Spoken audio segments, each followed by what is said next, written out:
a girl of humble origins, stepped into an academy reserved only for geniuses and nobles. She expected to be crushed underfoot by the aristocrats. Yet what awaited her was the favor of a duke's son and the affection of a gifted young girl, and the unprecedented tenderness of the cold-blooded emperor. Not long before this, nobles had been mocking her with icy disdain. It was obvious she had never seen the world. The sensible Ivy paid no attention to these country bumpkins, but the orphanage director accompanying her would not let it slide. She comforted Ivy, saying it was perfectly natural to be amazed by such a grand sight, and that she needn't worry about what others thought. But the man wouldn't let it go. Take a good look while you can. Chances like this are rare. That, I am afraid, will only disappoint you. From today onward, our Ivy will be living inside the imperial palace. Isn't that right? Indeed. The man clearly didn't believe it. You're all liars. One had to wonder who the real country bumpkin was. Our Ivy had been accepted into the Empire's Academy of Geniuses. At those words, everyone around them was left speechless. That place was difficult even for royalty to enter. In an instant, their cold mockery turned to fawning smiles, and Ivy remained composed and unhurried. More than gaining entry to the academy, meeting the director had been her greatest stroke of luck. Ivy had once been adopted, only to endure daily abuse at the hands of her stepmother. She went without proper clothing or food, and was burdened with labor heavier than what even adults shouldered. Had the director not happened to pass by and rescue her, Ivy might truly have perished in some forgotten corner, unseen by anyone. The kind-hearted director eventually brought her to the orphanage, and there, love gave her a reason to live again. Because of her difficult past, she was far more mature than the other children there. When she learned that students at the Academy of Geniuses received free room and board, Ivy made up her mind in an instant. She would enter the Hakimi Empire's Academy of Geniuses, where talent and determination would walk side by side. In the end, she secured her place with perfect scores in every single subject. On the first day of school, parents and guardians were not permitted to accompany students inside. This meant Ivy would have to part ways with the director, at least for a while. It was she who should have needed comforting. Yet she ended up comforting the director instead. Watching her stand so strong, the director's heart ached with tenderness. But this parting was only to make their next reunion all the sweeter. What Ivy didn't yet know was that her smooth entry into the academy owed no small debt to the emperor's involvement. Ever since the empress and the newborn princess had tragically perished, the emperor had often found himself gazing at young children. This gave the ministers an idea to use the situation to their advantage. They rushed to send their own children to the Academy of Geniuses, right under the emperor's watchful eye. Ivy's application had originally been crumpled into a ball and discarded. Fortunately, the emperor discovered it in time. I see nothing lacking in her. But your majesty, she comes from an orphanage. This year, the academy is to determine the successor to the throne. The minister quickly realized he had misspoken. But it was too late. When did I ever say I was choosing a successor? The academy's purpose is to discover children of exceptional talent. 7-year-old girl who achieved perfect scores in every subject. If she cannot enter, then who can? In the end, the emperor personally approved Ivy's enrollment. Once inside the academy, unlike the noble children around her, Ivy was courteous to everyone. Combined with her endearing, lovable appearance, she quickly grew close to teacher Melody. Melody handed her a thick orientation guide. Watching Ivy flip through it attentively, Melody had just begun to prepare an explanation when Ivy shut the book. I have memorized all of it. That was an entire book. Yes, I have it all memorized. Melody was astonished. Even the geniuses in this academy probably couldn't match that. Keep the book, it's yours. Thank you so much. If one book makes you this happy, you are going to have quite the journey ahead. Looking at the spacious room, Ivy could hardly believe it was her dormitory. The desk, the bed, everything is so spacious. I forgot to mention that your roommate will be moving into the room across the hall soon. After the room tour, it was time to visit the dining hall. Just then, a brown-haired boy set his sights on Ivy. If it weren't for commoners like her taking up spots, I might have been able to attend the academy alongside my older brother. The more he thought about it, the more his anger boiled over. He then shoved Ivy hard from behind. Ivy thought she was about to tumble to the ground in humiliation, but found it was the boy who hit the floor first. Still trembling with shock, she opened her eyes to find a pair of strong arms had caught her firmly. Are you all right? Then she looked into his deep blue eyes, and Ivy was momentarily spellbound. It wasn't until someone called out to her that she snapped back to her senses. Oh, I'm fine. I'm perfectly all right. The brown-haired boy on the ground still looked defiant, until he heard the whispers of those around him and realized that these two were none other than Azel and Luska. One was the son of an earl, the other the son of a duke. Someone as insignificant as him had no business picking a fight with them. Meanwhile, Ivy was about to step forward to thank them, but a crowd of girls swarmed in before she could. Her small, slight frame was jostled from all sides, and in no time she was pushed out of the crowd entirely. Unfortunately, she never got the chance to say her thanks. It seemed she would have to wait for another opportunity. What Ivy didn't know as she walked away was that Azel, standing in the crowd, had never once taken his eyes off her. This girl, who had entered the academy with perfect scores at the youngest age ever, had already caught Azel's attention long ago. After the two of them had finally managed to clear the others away and sit down to eat, Azel unexpectedly spotted Ivy searching for a seat. But everyone around her was turning her away because of her commoner status. When she spotted the two of them, Ivy jogged over to thank them. "As long as you are not hurt, that is all that matters. If you do not mind, may I sit with you?" Azel was just about to agree, when his unhelpful companion declined on his behalf. "This one here likes to eat in peace." "Well, did I handle that perfectly or what? Honestly, there is no hope for you. What on earth is wrong with you?" Since she had not found a seat, Ivy simply grabbed a sandwich and headed outside to eat. She wandered into a small grove of trees when a captivating floral scent suddenly drifted out from the bushes. It instantly sparked Ivy's curiosity. Since curfew was still far off, Ivy dove headfirst into the undergrowth. Two gravestones then appeared before her. The Academy's orientation guide had never mentioned this place. She was about to leave quickly, but seeing that the gravestones had gone untended for years, Ivy's old habit got the better of her. Back at the orphanage, she had always been the one who cleaned. She simply could not stand dirty things. But just as she was about to leave, the wildflowers nearby caught her eye once more. Before long, a man arrived at the spot. Seeing the flowers beside the gravestones, he quickened his pace. He eventually found, behind the gravestones, a girl clutching a flower wreath. Fast asleep, it was Ivy. The Emperor was just about to speak, when Ivy bolted upright from the ground. "Is it curfew already?" "Excuse me, do you know what time it is?" "Around 6 o'clock. Thank goodness curfew had not yet arrived. "By the way, who are you, mister?" Seeing that she had no idea he was the Emperor, he claimed to be a professor at the Academy. "My name is Xian." "Hello, Professor Xian, I'm Ivy."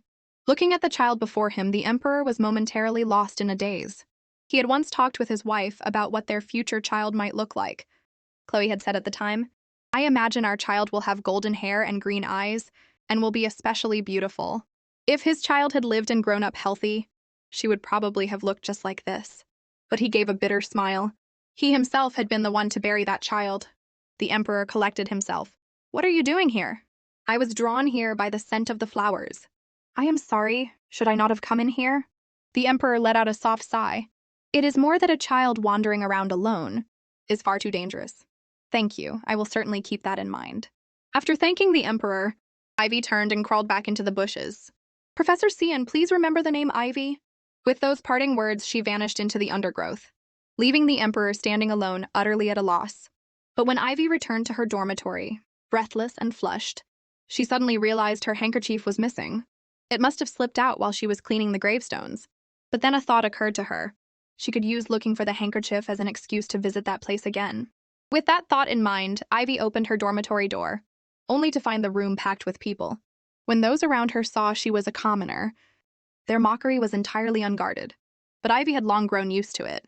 She raised her head and looked toward a white-haired girl in the crowd, the most beautiful person she had ever seen. And this girl, named Aylin, walked straight up to Ivy. Her expression was so cold and frost-laced that it was difficult to meet her gaze. But little did anyone know that beneath this cold exterior lay a very different side of her. This seemingly aloof prodigy was, in private, completely defenseless against anything adorable. The irresistibly charming Ivy made Aylin want to hold her in the palm of her hand. Yet their first meeting was anything but pleasant. "You look so frail. Do not tell me the orphanage never fed you?" Ivy might not have cared about remarks made about herself, but she would not stand for anyone speaking ill of the director. She's the kindest person in the entire world. She would never do such a thing. The ever-quiet Ivy had raised her voice, something that almost never happened. But no one around her cared what she thought, only complaining that she was being too loud. Insults and mockery came at her like blades. Even Ivy, as resilient as she was, found it hard to bear such a torrent of cruel words. To everyone's surprise, Aylin raised her hand and silenced them. "I would like to step outside for some fresh air." The hostility that had just been directed at Ivy almost instantly shifted into fawning agreement with Aylin. But as they left, one of them deliberately bumped into Ivy. Poor Ivy could only swallow her grievance and endure it in silence. Aelin, who had witnessed this, lost the sharp edge she had shown just moments before. The perceptive Ivy even caught a flicker of genuine concern in Aelin's eyes. As for the unpleasant feelings of that day, Ivy never carried them into the next. The beautiful school uniform swept every shadow away. As class time drew near, Aelin, who lived directly across from her, had yet to stir. Recalling that look of concern, Ivy figured she probably wasn't a bad person, so she summoned her courage and went to knock on Aelin's door. But suddenly someone shouted from behind her, "What are you doing here? Don't tell me you're waiting for Lady Aelin." "No, that's not it at all." "I would advise you to drop that idea. Aelin is nobility among nobility. A commoner like you has no right to even meet her." And just like that, Ivy was thrown out of the dormitory building. So Aelin already had that many people around her. Even so, Ivy still hoped to exchange at least a brief greeting with her. Not long after Ivy had been sent away, Aelin stepped out from her room. When she saw those two attendants, not a hint of warmth crossed her face. "Oh, by the way, my lady, some nobles use their commoner roommates as personal attendants. Perhaps Lady Aelin might consider it." "That one is completely out of the question. She was just lurking suspiciously outside your door." Upon learning that the two of them had driven Ivy away, Aelin's expression turned completely cold. But she managed to hold on to the last thread of her composure. Even so, the bone-chilling look she gave them frightened the two quite badly. On the second day of school, the new students gathered for orientation. Everyone else was paired off with someone, while Ivy stood entirely alone. She could even faintly catch snippets of rumors being spread about her. Then, to her surprise, a girl stepped forward on her own initiative. "I'm Isalie. May I walk with you?" Ivy was more than happy to agree. This was the very first time anyone had approached her with genuine friendliness since she'd enrolled. Living among all these nobles must be difficult. "I'm a commoner too. I understand completely." Though that was rather hard to tell from her appearance. "Not at all. I think you seem very approachable. You don't look like a noble one bit." "Is that so?" Isalie then asked. "You wouldn't happen to be the adopted daughter of some noble family, would you?" Ivy clearly had no idea what she meant. "No need to pretend, I can see through it. I heard that His Majesty made a special exception to admit you." "Can't possibly be right. I don't even know what the Emperor looks like." Just as Isalie was about to say more, Asel and Luska happened to walk over. Those nearby were immediately drawn toward them. Seeing that Ivy still didn't know who they were, Isalie quickly filled her in. Asel is the third son of a duke, a genius who has shown remarkable talent across every field. Luska is the fourth son of an earl. Though he falls short of Asel in most things, he is a young man of tremendous promise. And whichever of them becomes crown prince is expected to marry Lady Aelin of the wealthy Trends family. But life always has its surprises. Every girl here dreams of being the one who steals that spot from Aelin. Do you understand now? Yes, they both seem like good people. Do you actually know them? Yes, and they're walking this way. Hello, Asel! Isalie was just about to apologize on Ivy's behalf for her boldness. But to her surprise, Asel actually engaged Ivy in conversation, watching Ivy and Asel talk like old acquaintances. Isailie's eyes lit up, and she began dropping every hint she could to be introduced. "This is my friend, by the way. I apologize, I am rather tired today." Asel had no interest in speaking with anyone other than Ivy. Isalie, having been ignored, looked rather flustered. "I think I should go find my own friends." After saying goodbye to Ivy, Isalie made her way to a group of nobles. It turned out she had been sent to investigate Ivy's background. Is she truly the one chosen by His Majesty? That I cannot say with certainty. Hearing this, several of them froze on the spot. "What do you mean, uncertain? Thanks to you, we've already spread that rumor to everyone." Caught in a trap of her own making, Isalie had no choice but to keep spinning the story. Given her connection with Asel, it must be true. Hearing this explanation, the group's attitude toward Isalie softened somewhat. But this only made Isilie's situation harder to escape from. Led by their teacher, the students went on a tour of the campus buildings. Even standing on tiptoe, little Ivy couldn't quite see over the crowd. Fortunately, she could hear the teacher's narration clearly. The reason those grand structures bore so many marks of wear was that the Emperor had directed repair funds toward external facilities instead. This reminded Ivy of something the director had once told her. His Majesty had once increased funding to the orphanages, ensuring they had enough food to make it through the winter. And now she thought too about how the Emperor had helped her gain entry to the academy. Ivy turned toward the imperial palace and bowed deeply.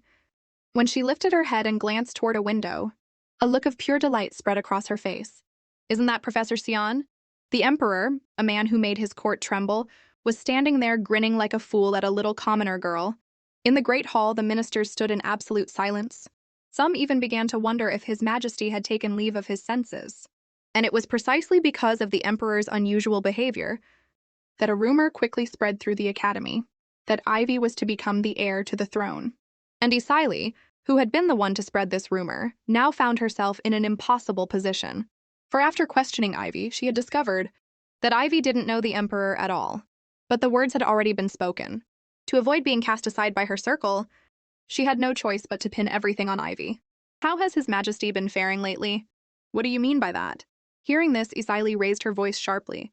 Wasn't it you who said you were personally chosen by His Majesty? Isaili gave Ivy no chance to respond. I was absolutely green with envy when I heard it. Don't tell me it was a lie. Or are you lying to hide your shameful origins?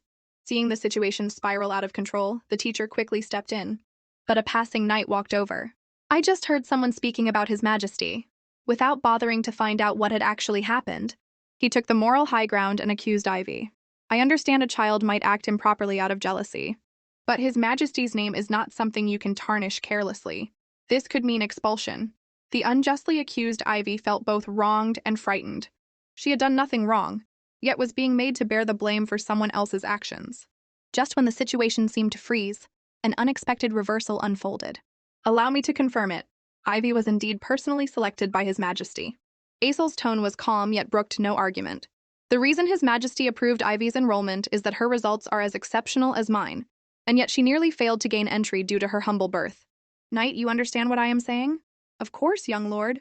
So it was all a misunderstanding. I apologize, Miss Ivy. With that, the man slunk away in embarrassment. Just as Isaili was still trying to collect herself from what Aesel had said, he had already turned directly to her. To my knowledge, Ivy has never spread any rumor. She knows virtually nothing about His Majesty. So why would you, an outsider, publicly manufacture this misunderstanding? Who exactly is it who is tarnishing His Majesty's name? Isaili quickly turned to the friends behind her, desperately seeking help. But no one dared associate themselves with her. It seems I was mistaken. Seeing that she was still making excuses and refusing to apologize to Ivy, Aesel finally spoke. In the future, please think before you speak.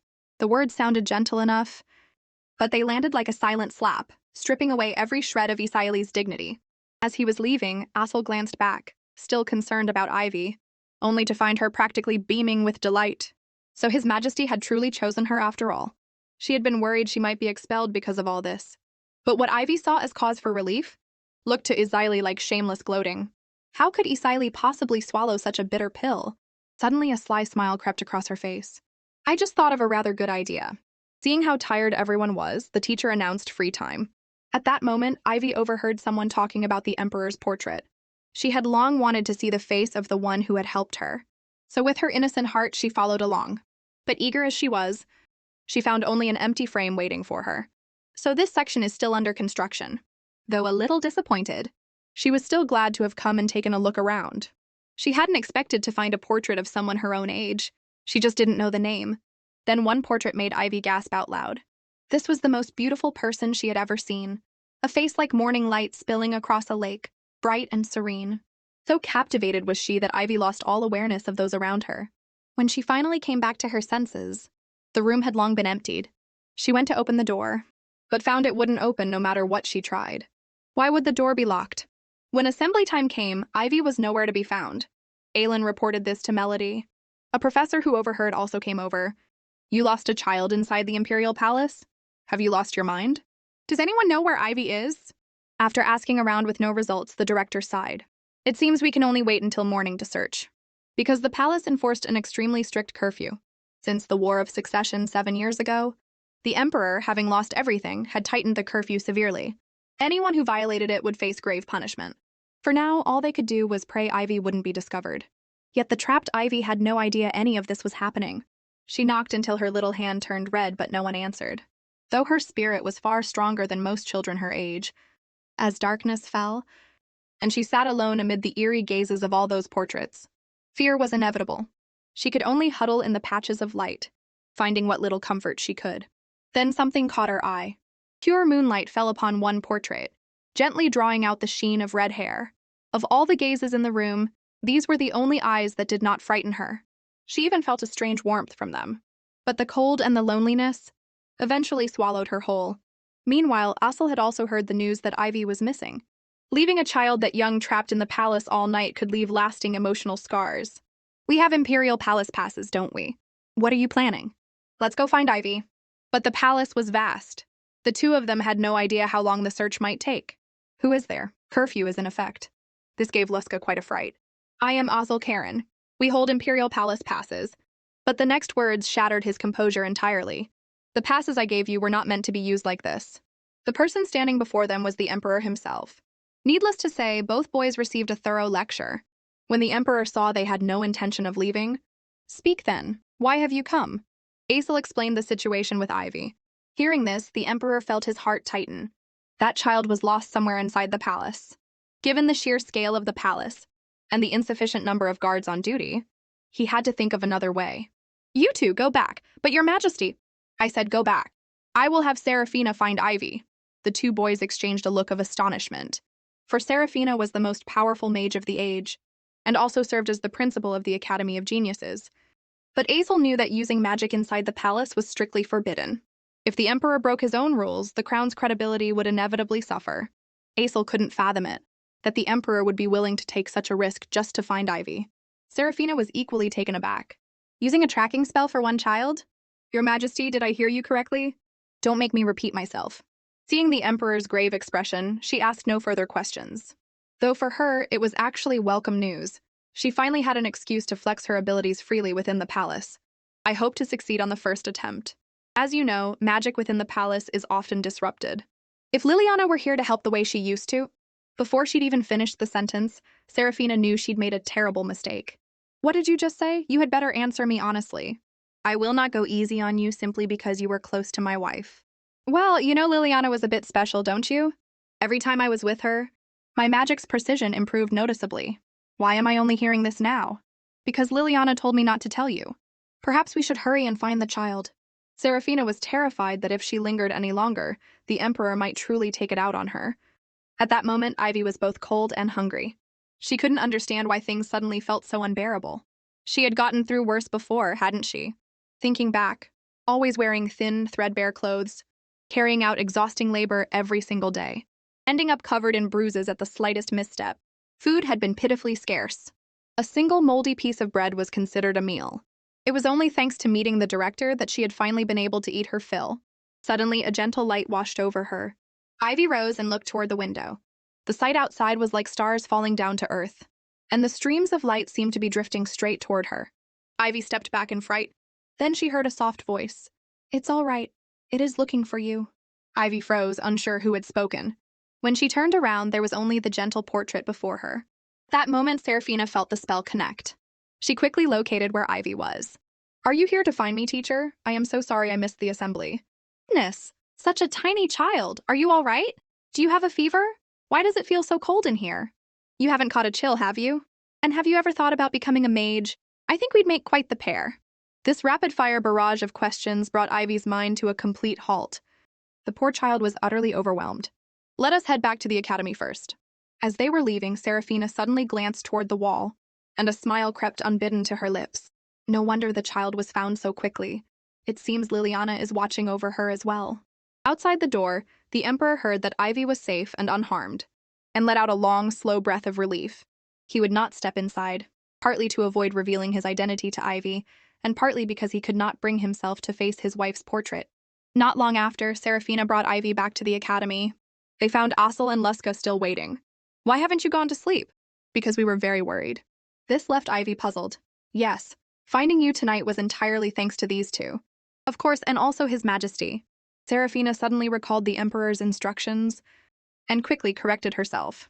"And myself, who had the fortune of meeting His Majesty." Still, everyone was curious about how she had come to be locked in there. Ivy went over the events of the day. Those people had seemed suspicious, but she had no proof. Perhaps she truly had simply wandered off on her own. In the end, she took the blame entirely upon herself. "Very well, then let us put this matter to rest. Let us tend to your hand first. Thank you so much for today, Director." After watching Ivy go, the two of them turned serious. "Director, do you truly think Ivy simply wandered in by accident?" "Absolutely not. I intend to track down whoever is responsible first thing tomorrow." Meanwhile, Ivy carefully pushed open her dormitory door. taking care not to disturb her sleeping roommate across the hall. Suddenly, she noticed a sandwich sitting on her desk. Did the teacher leave this? Just in time, I am absolutely starving. What she didn't know was that the door across the hall had not been fully closed. Watching Ivy eat the sandwich, Aylin finally closed her own door with a quiet sigh of relief. She had been every bit as worried about Ivy as Aisel. The following morning, Aisel unexpectedly overheard people talking about Ivy, and they seemed to know the real reason she had gotten lost. Ivy herself might have let it go, but Aisel was not about to let it slide so easily. From that point on, the bullied little Ivy found herself surrounded by protectors, with Aisel standing up for her, and Aylin offering gentle comfort. All of this was because Ivy was simply too kind-hearted. Even at the risk of punishment, she refused to suspect others without reason. But Aisel would not allow others to act with impunity. Yesterday's commotion was quite something. Indeed. The director knows now. Those who were involved may very well be expelled. Seeing the reactions of those present, Aisel had already pieced together what had happened. But he said nothing accusatory. Doesn't it seem absurd to be expelled over a commoner? Let me help you. All you have to do is tell me everything that happened yesterday. Finally, one of them could bear it no longer. It was us. We were the ones who locked Ivy in the portrait room. Another quickly added. It was all at Isali's direction. We swear we only meant to frighten her. Aisel let out a quiet sigh. Thank you for your honesty. Please do not breathe a word of this to anyone else. Of course. I give you my family's word that your secret is safe. However, those who have done wrong ought to apologize to the one they wronged, don't you think? Having dealt with the ones involved, all that remained was the mastermind behind the incident. Unlike the others, this person needed to face real consequences. And an eye for an eye would be the most fitting punishment. Could the two of us speak alone? Aisel's open invitation. How could Isali possibly refuse? The two of them walked out together, and just when Isali's heart was still fluttering with excitement, Aisel said he wanted to take her somewhere. Just the two of them. This sent Isali's heart soaring. Before long, they arrived at a room. But the moment Isali stepped inside, the door behind her slammed shut. Lord Aisel, surely you must be joking. Does this feel at all familiar to you? When Ivy was locked away, did you stop to consider how she felt? That wasn't me. Since you are still lying, there is nothing more I can do. Isali clearly did not share Ivy's resilience. The pitch-dark room shattered her composure in an instant. She turned and cried out, begging for mercy. I was wrong. I was the one who locked Ivy in there. I'll never do anything like it again. The next moment, the door opened. But it was Ivy who stood in the doorway. This person she had thought of as a friend had turned out to be the very one who had imprisoned her. It hurt Ivy deeply, but Isali showed no sign of remorse. Did you think you could just push me around? How dare you manipulate Lord Aisel into retaliating against me?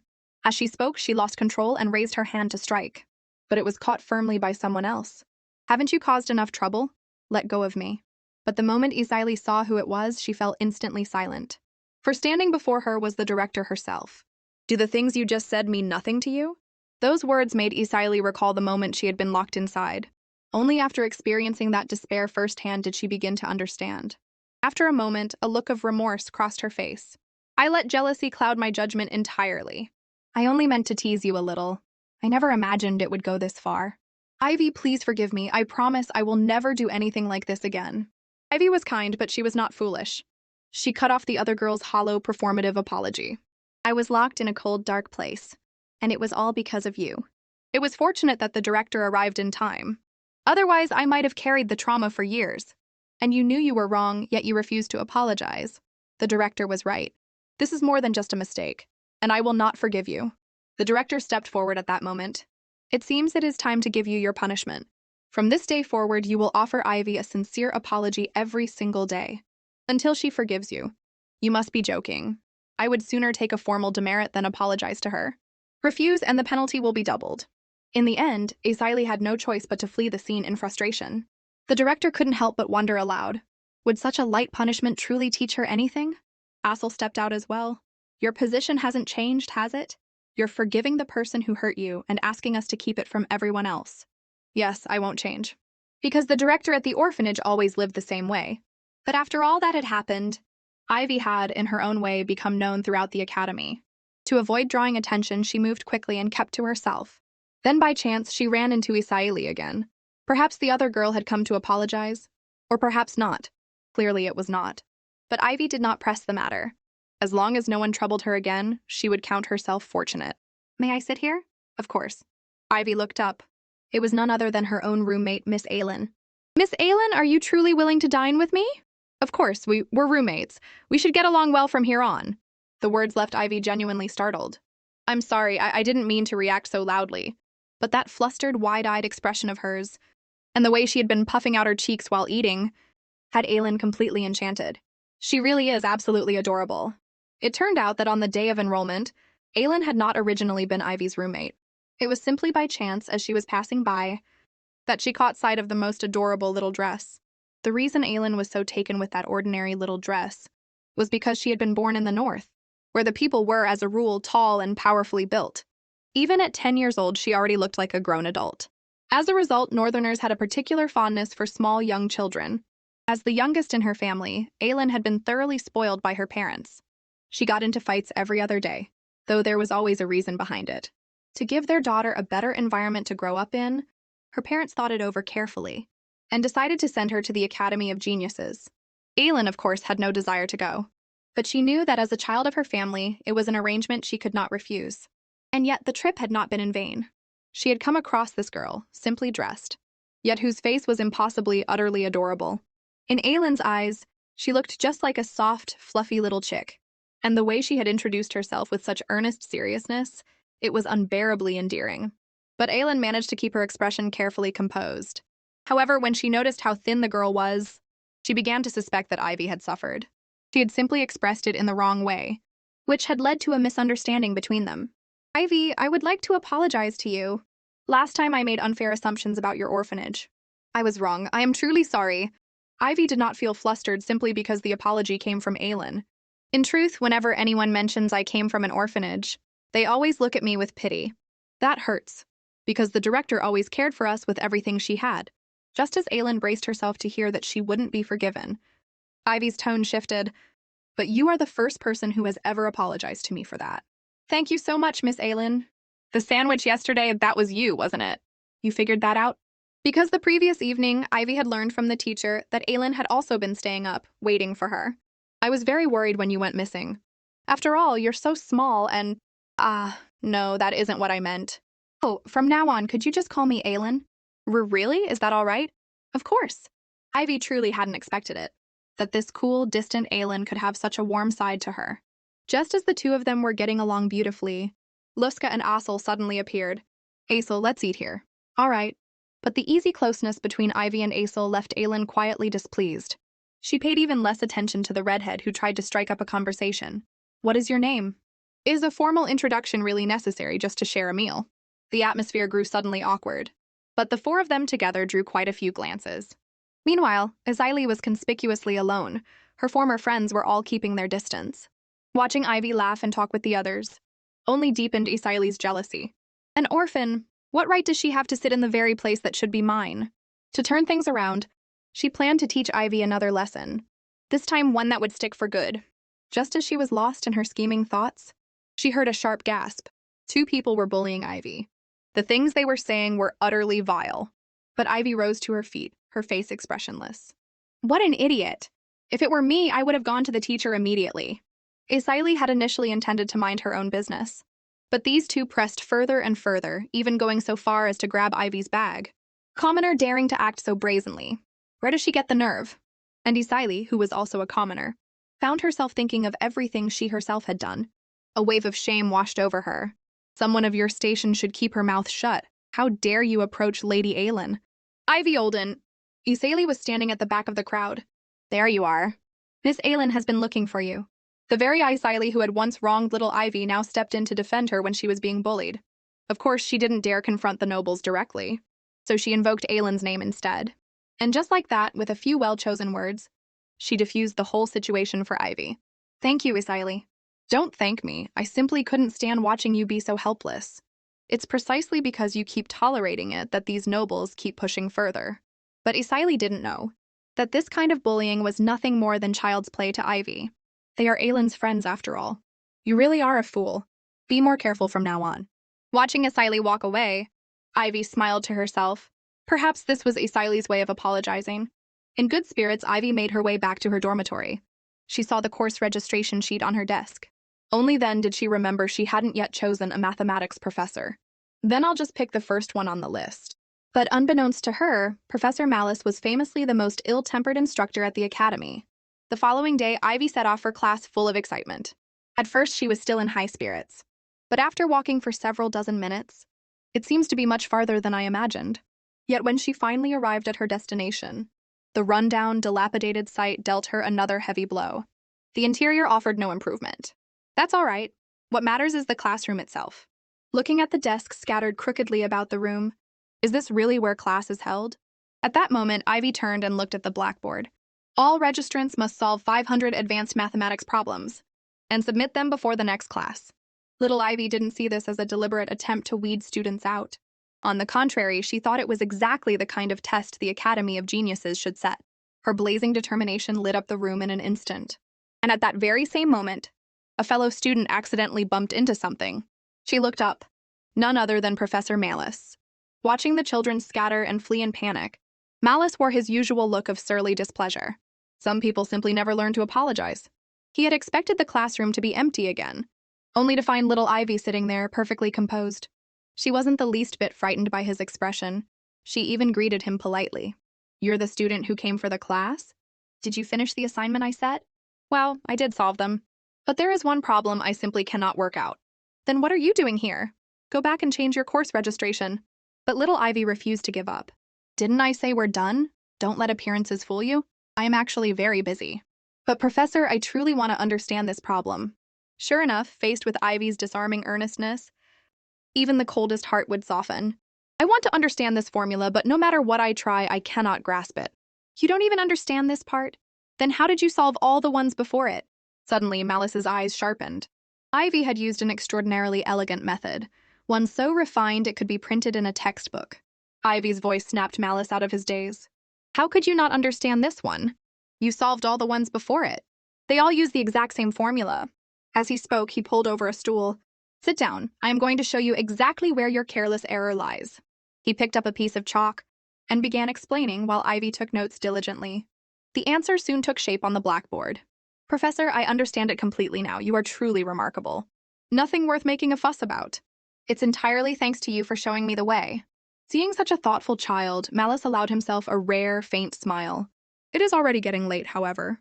Ivy misread his meaning. "I am so sorry for disturbing you. I will go and change my course registration right away." "That won't be necessary. I said you don't need to change your registration. We begin proper lessons from the next session." With that, he firmly shut the door.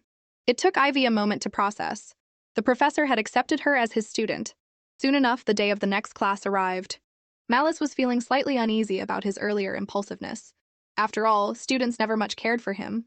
But when he opened the classroom door, he was utterly stunned. "Good morning, Professor. Did you clean this classroom?" "That's right. Too much dust would affect our learning." In that instant, Malice's opinion of Ivy changed entirely. He had assumed she was just an ordinary child. He never expected her to show such genuine respect for his subject. With a student like Ivy, how could he bring himself to keep that stern face? Well then, physical stamina is also important for maintaining concentration. This sort of thing doesn't need to be done by you in the future. "Yes, Professor." Watching Ivy's delighted expression, Malice finally let his cold demeanor fall away. And so, a class with just one student began. Whenever a question arose, Ivy would eagerly raise her hand. After each solution, she would give Malice a celebratory high five. Without realizing it, the professor was being transformed by this earnest, kind-hearted child. But beyond her wonderful character, there was also her extraordinary talent. That ability to grasp a concept the moment it was explained gave him a sense of fulfillment he hadn't felt in years. If this child were properly nurtured, who could say what she might become? With that thought in mind, Malice went to seek out the director. Meanwhile, on the other side of the academy, the hard-working little Ivy was solving problems even over her meals. When they heard she was studying under Malus, Luska was taken aback. "Terrifying, Professor?" Ivy was clearly unaware of the rumors surrounding him. Apparently his assignments are both plentiful and extremely difficult. And since Malus never looks out for his students, graduating from his class makes it nearly impossible to get references or build connections. But that's nothing like the professor I know. His explanations are wonderful. Learning from him is genuinely enjoyable. Thanks to him, I've already gotten through 2 chapters ahead of schedule. At these words, Ossel felt a sudden jolt of alarm. Had Ivy chosen Malice precisely to stay ahead of everyone else? I was so short-sighted, letting rumors alone stop me from even considering him. I suddenly feel like trying Professor Malice's class. Are you feeling all right? Then what am I supposed to do? Figure it out yourself. The problem was now squarely in Aylin's lap. If both of them went to accompany Ivy in class, then Ivy would grow closer to them and drift away from her. That was simply unacceptable. I suppose I'll go along and see for myself. Little Ivy had no idea what was running through their minds. She only knew that 3 good friends would be coming along. Malice, on his end, was humming to himself as he walked to class. He thought the last assignment had perhaps been too much. Today, he'd cut it back a little. And if Ivy noticed he'd brought her some snacks, who knew how delighted she would be? But the moment he opened the door, all his composure shattered. "Who are all you troublemakers? How dare you barge into my classroom?" Yet when he turned to face Ivy, he transformed entirely, like a grandfather greeting his beloved granddaughter. Watching this consummate mood switcher, the others quietly shivered. "We are Ivy's friends. She has been so exhausted lately that she's developed dark circles and we simply couldn't stand by. So we decided to come and keep her company." And what exactly is that supposed to mean? We have already submitted our course applications. But Malice was unimpressed. "I only teach advanced mathematics. Do you think you can keep up with me? Very well. I will give you a problem to solve. Solve it, and I will allow you to attend. Time limit, 15 minutes. The problem was far more difficult than anything Ivy had faced. But in just 2 minutes, Aisel rose and handed in his answer. The other 2 were utterly stunned. Even Malice could find no fault with it. Worthy of a duke's son, indeed. "Professor, I look forward to learning from you."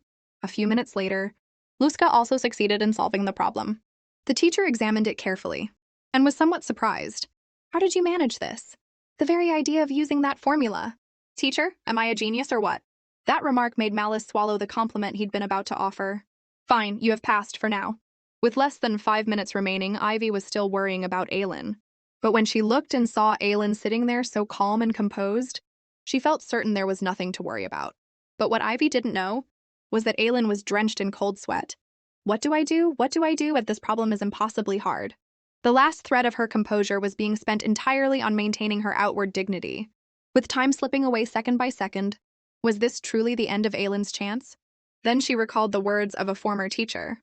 "Teacher, what if I can't even understand the problem? I know all the formulas, but I don't know which one to use." That is precisely where your talent comes in.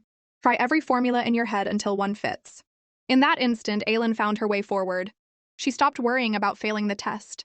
She began working through every formula in her memory. Failing isn't shameful. The shame is in not having the courage to try. In the final few seconds remaining, she finally handed her paper to the teacher. The answer was correct. Time's up. All 3 had passed. Just barely, but they had made it through. But Aylin's paper still left the professor somewhat surprised. In this little time, she tried this many formulas? It revealed in its own way just how exceptional this child was. It seems all 4 of these students are rare talents indeed. Just don't bring any more people along in the future. I absolutely cannot handle it. Yet passing the test was only the first hurdle. Could you be a little quieter? Your work is even worse than mine, and you still have the nerve to say that? This sent an infuriated Aylin reaching out her hand. All done! What do you mean? You've already finished everything? That's right, thanks to the professor's patient guidance. Just as Aisel was feeling deeply humbled, Ivy's stomach let out a very audible growl. The previously heavy atmosphere suddenly lifted. The gathering of several of the Academy's top talents drew repeated curious glances from passers-by. But Aylin only had eyes for little Ivy. "I've noticed you always eat sandwiches. Why is that?" "Honestly, I don't recognize anything else on the menu." At that moment, Luska came over carrying a laden tray. The abundant spread of dishes had little Ivy practically drooling. Aylin suggested, "Since you don't recognize the names, why not try a little of everything? Won't there be too much left over?" "Don't worry. Those 2 will find a way to handle it." A splendid spread of dishes soon covered the entire table. Little Ivy had never seen anything like it in her ordinary life. Everyone eagerly introduced their favorite dishes. In the end, Ivy chose Aylin's cream soup. After just 1 spoonful, the hand holding her spoon completely lost its restraint. It was honestly the most delicious thing she had ever tasted. "It seems to be very much to your taste. Eat slowly, there's no rush." "But Lord Leska, she's already finished 2 full plates." Aylin turned her pleasant gaze on him. "Could you not be a little more refined? Look at Aisel, for instance. When did he eat 4 plates? In just a few short minutes. The 2 of them had polished off everything Ivy couldn't finish. Shall we get more? Works for me." On the way back to refill their plates, Leska finally couldn't hold back his question. You never used to be willing to talk to anyone. Why are you so close to Ivy now? I'm simply acting in accordance with my own nature. Actually, I think I understand why Ivy matters so much to you. Aesel said nothing. He turned and looked toward Ivy, still seated at the table. Her likeness bore an uncanny resemblance to someone he had once known. It was one of the few memories he carried from his early childhood, and one that had left a profound mark. It turned out that Aesel's attachment to Ivy had never begun with pity. It was because she bore a striking resemblance to the late Empress. They both had those eyes that could embrace the entire world, and the first time he had met that gaze was at the Crown Prince's wedding. Even at 5 years old, Aesel had already been carrying the weight of his family's expectations. He was utterly unlike Luska, who knew only how to play. But even a child like him couldn't help feeling curious. According to the rumors, the Crown Prince had taken a witch as his bride. Father, is that really true? To that question, the Duke said not a single word. His silence only deepened Aesel's curiosity. And at that very moment, he saw Luska running excitedly toward the forest. I'm so bored, do you want to come along? The ever-obedient Aesel had already been warned that the forest was dangerous. If you won't come, I'll go alone. Aesel was just about to stop him, when a figure in red stepped into their path. She asked in a soft voice, Are you the children that Chloe mentioned? I am about to go and pick some apples. Would you like to come along? Aesel went pale. Could this be the witch from the rumors? The one always hiding deep in the forest, conducting terrible experiments? Not wanting to become her test subject, Aesel refused immediately. Sounds great, I've been bored out of my mind. Aesel whispered a warning, but Luska's mind had already been swept away by the thrill of adventure. That fool followed the witch off for a few apples? Aesel had no wish to get involved, but his father's words came to mind, that he must always manage his relationships carefully. With no other choice, he reluctantly followed at a distance, but through one moment's inattention, he tumbled into a pit several meters deep. Fortunately, Luska turned back and spotted him, and the woman he had taken for a witch, seeing what had happened, leaped down into the pit without a moment's hesitation. Could she be seizing this chance to capture me? Little Aesel panicked. I warn you, I am the son of a duke. But she reached out her hand toward him as if she hadn't heard a word. A beam of golden light blazed to life. Looking closer, he realized she was healing his wounds. The injuries touched by the magic mended in an instant. See, all better now. But Aesel still hadn't let down his guard. What do you want? What do you mean? You healed me because you want something, don't you? Or perhaps you saved me for the sake of some family reputation. A flick to his forehead sent all those suspicions flying. You know, you are just as peculiar as Luska. When someone helps you, the first thing you should say is, thank you. The memory drew a faint smile to the corner of Aesel's lips. Yes, that was always Liliana's way. And though he never met her again after that, her face was never far from his memory. And it was Liliana's arrival that had taught this palace, built as it was on interests and schemes, to know gentleness for the very first time. A sudden sound brought Aesel back to the present. I'm sorry, I accidentally dropped my fork. Let me get you a new one. Then I'll come with you. On the way there, Ivy finally couldn't hold it back. She asked the question that had been on her mind. Why are you so kind to me? Looking at Ivy's curious face, he wasn't sure how to answer. For this question was one he had once put to Liliana. We believed the rumors about you. We even called you a witch. What do you mean we? I never said any such thing. This scene of the two pointing fingers at each other had Liliana beside them laughing so hard she couldn't stop. I believe that one day, you will become very important people in my child's life. You will share so many joyful moments, playing together, growing up together, and perhaps that is my purpose in all of this. So please, be a friend to that child. Seeing that Aesel was slow to reply, Ivy quickly changed the subject. But after a moment's reflection, he spoke. Because we are friends. Friends. The word echoed softly in Ivy's heart. It was the first time she had ever been called someone's friend in such a sincere and deliberate way. And from that moment forward, she suddenly realized that friends like these were perhaps more than just one. The following morning, Ivy came to Aylin's room. Your dress is absolutely stunning. Good morning, Ivy. Is today a special occasion?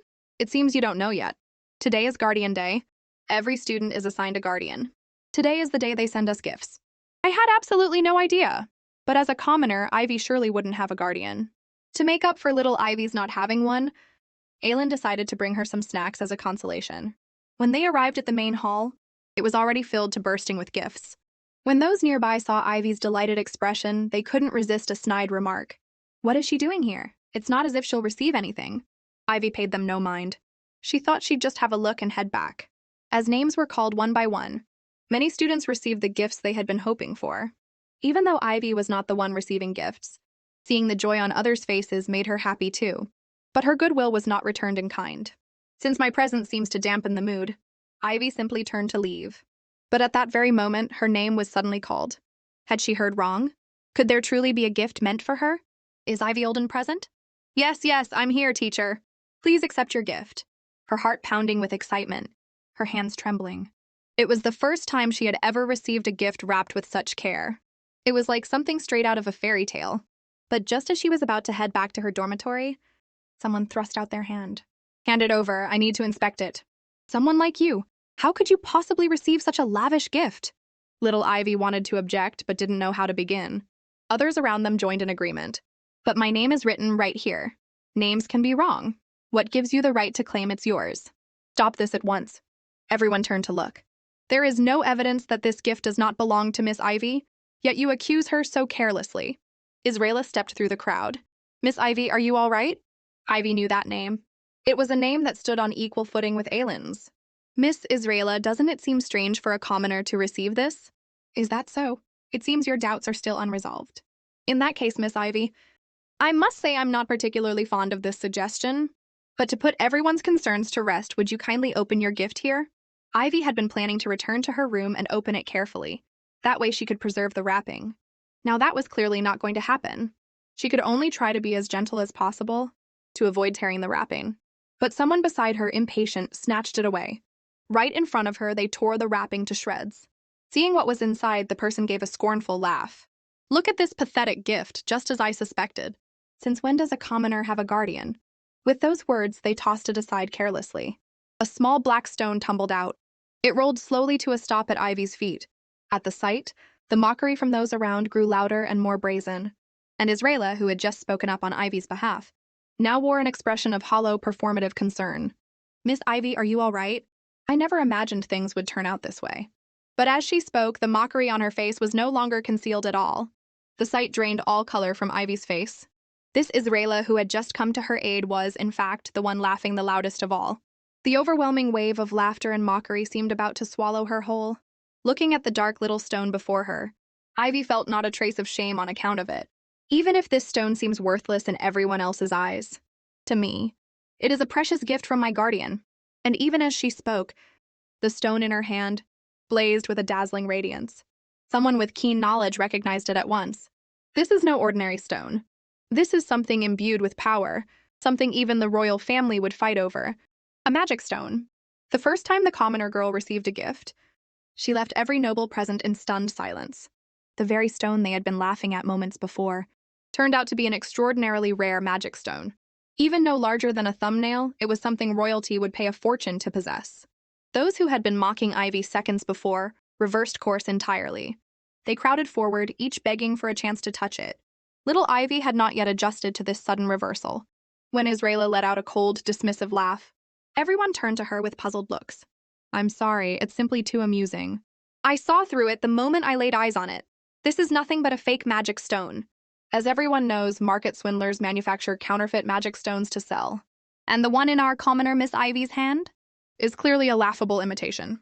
The others took the cue, their brief fawning dissolving once again into mockery. But regardless of its worth, Ivy cherished the gift all the same. Then a voice rang out. Aylin stepped through the crowd, her expression dark. The two locked gazes, and in that instant, their rivalry truly began. As the brightest star at the Academy of Geniuses, having title after title bestowed upon her had become Israela's routine, until Aylin appeared and commandeered half her spotlight by sheer force of presence. At first, she had still approached with a friendly demeanor, offering Aylin a gift she had carefully prepared. But Aylin carried herself with the air of someone inherently superior, calling the gifts others had brought for Aylin worthless garbage. Dismissing others' sincerity so casually was something Aylin could not abide. So when Israela eagerly showed off her prized pair of shoes, Aylin was utterly unimpressed. I had these shoes 3 months ago. That style is already out of fashion where I come from. I care far more about the other gifts. At those words, Israela was reduced to a laughingstock in an instant. It was the first time she had ever felt such deep humiliation, and that arrogant manner of Aylin's had earned her Israela's lasting resentment ever since. So it was not that she was looking to trouble Ivy. She simply wanted to humiliate Aylin. That closest friend of yours seems to be going around showing off what is apparently a fake magic stone. You're saying it's fake? Lady Aylin may not be aware. The market has been flooded with counterfeit magic stones lately. Someone of her station, and how could she possibly possess a genuine one? It seems the truly ignorant one here is you. What exactly do you mean by that? I'm afraid you've forgotten that I am a member of the Tylan family. My family not only controls the majority of magic stones at auction, but I have received comprehensive training in this field since childhood. With that, she placed her hand solemnly over her heart. I swear on my family's name that what Ivy holds in her hand is a genuine magic stone. If you have nothing more to say, please step aside. That Aylin dared to swear on her family's name left Israela with no possible response. In just a matter of days, Aylin had humiliated her twice. Just as she was still stewing in that humiliation, she unexpectedly caught sight of the worry on Aylin's face. It seemed the key to her revenge lay with this commoner. Meanwhile, back in the imperial palace, the emperor's brush faltered slightly. He turned his head with a trace of anticipation. I wonder if she liked the gift. As it turned out, on the eve of the school term, a subordinate had come to the emperor to report that Ivy had no guardian. She had no background to speak of and was an orphan. However, the subordinate had already fabricated a guardian for her, a low-ranking baron. Prior to the war, he had been assigned to the academy as Professor Sion.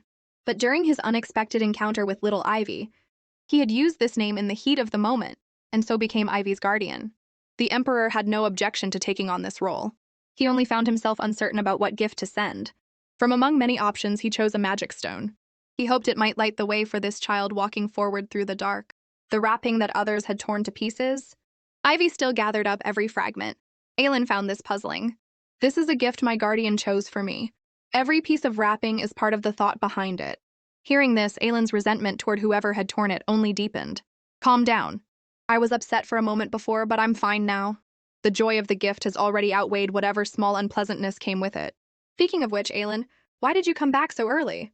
Because I'd already gotten into the carriage when I realized I'd forgotten my hat. And when I came back, I happened to see you being bullied. My poor little Ivy, and weren't you frightened being all alone like that? Why don't we spend the entire day together? Of course, but truly, thank you for coming to my rescue. Even if it had turned out to be fake, I would still have been happy. What do you mean fake? Our family's principle is never lie about the value of objects. This is no run-of-the-mill fake. It is a priceless magic stone. The word priceless still meant little to little Ivy. Roughly 10 million gold coins, give or take. What? It seems your guardian values you very much indeed. Isn't that perhaps a bit too much? She was holding the equivalent of an entire building's worth of gold. By then, Aylin noticed it was getting late. She rose to leave. Ivy, what are you doing this afternoon? Studying, of course.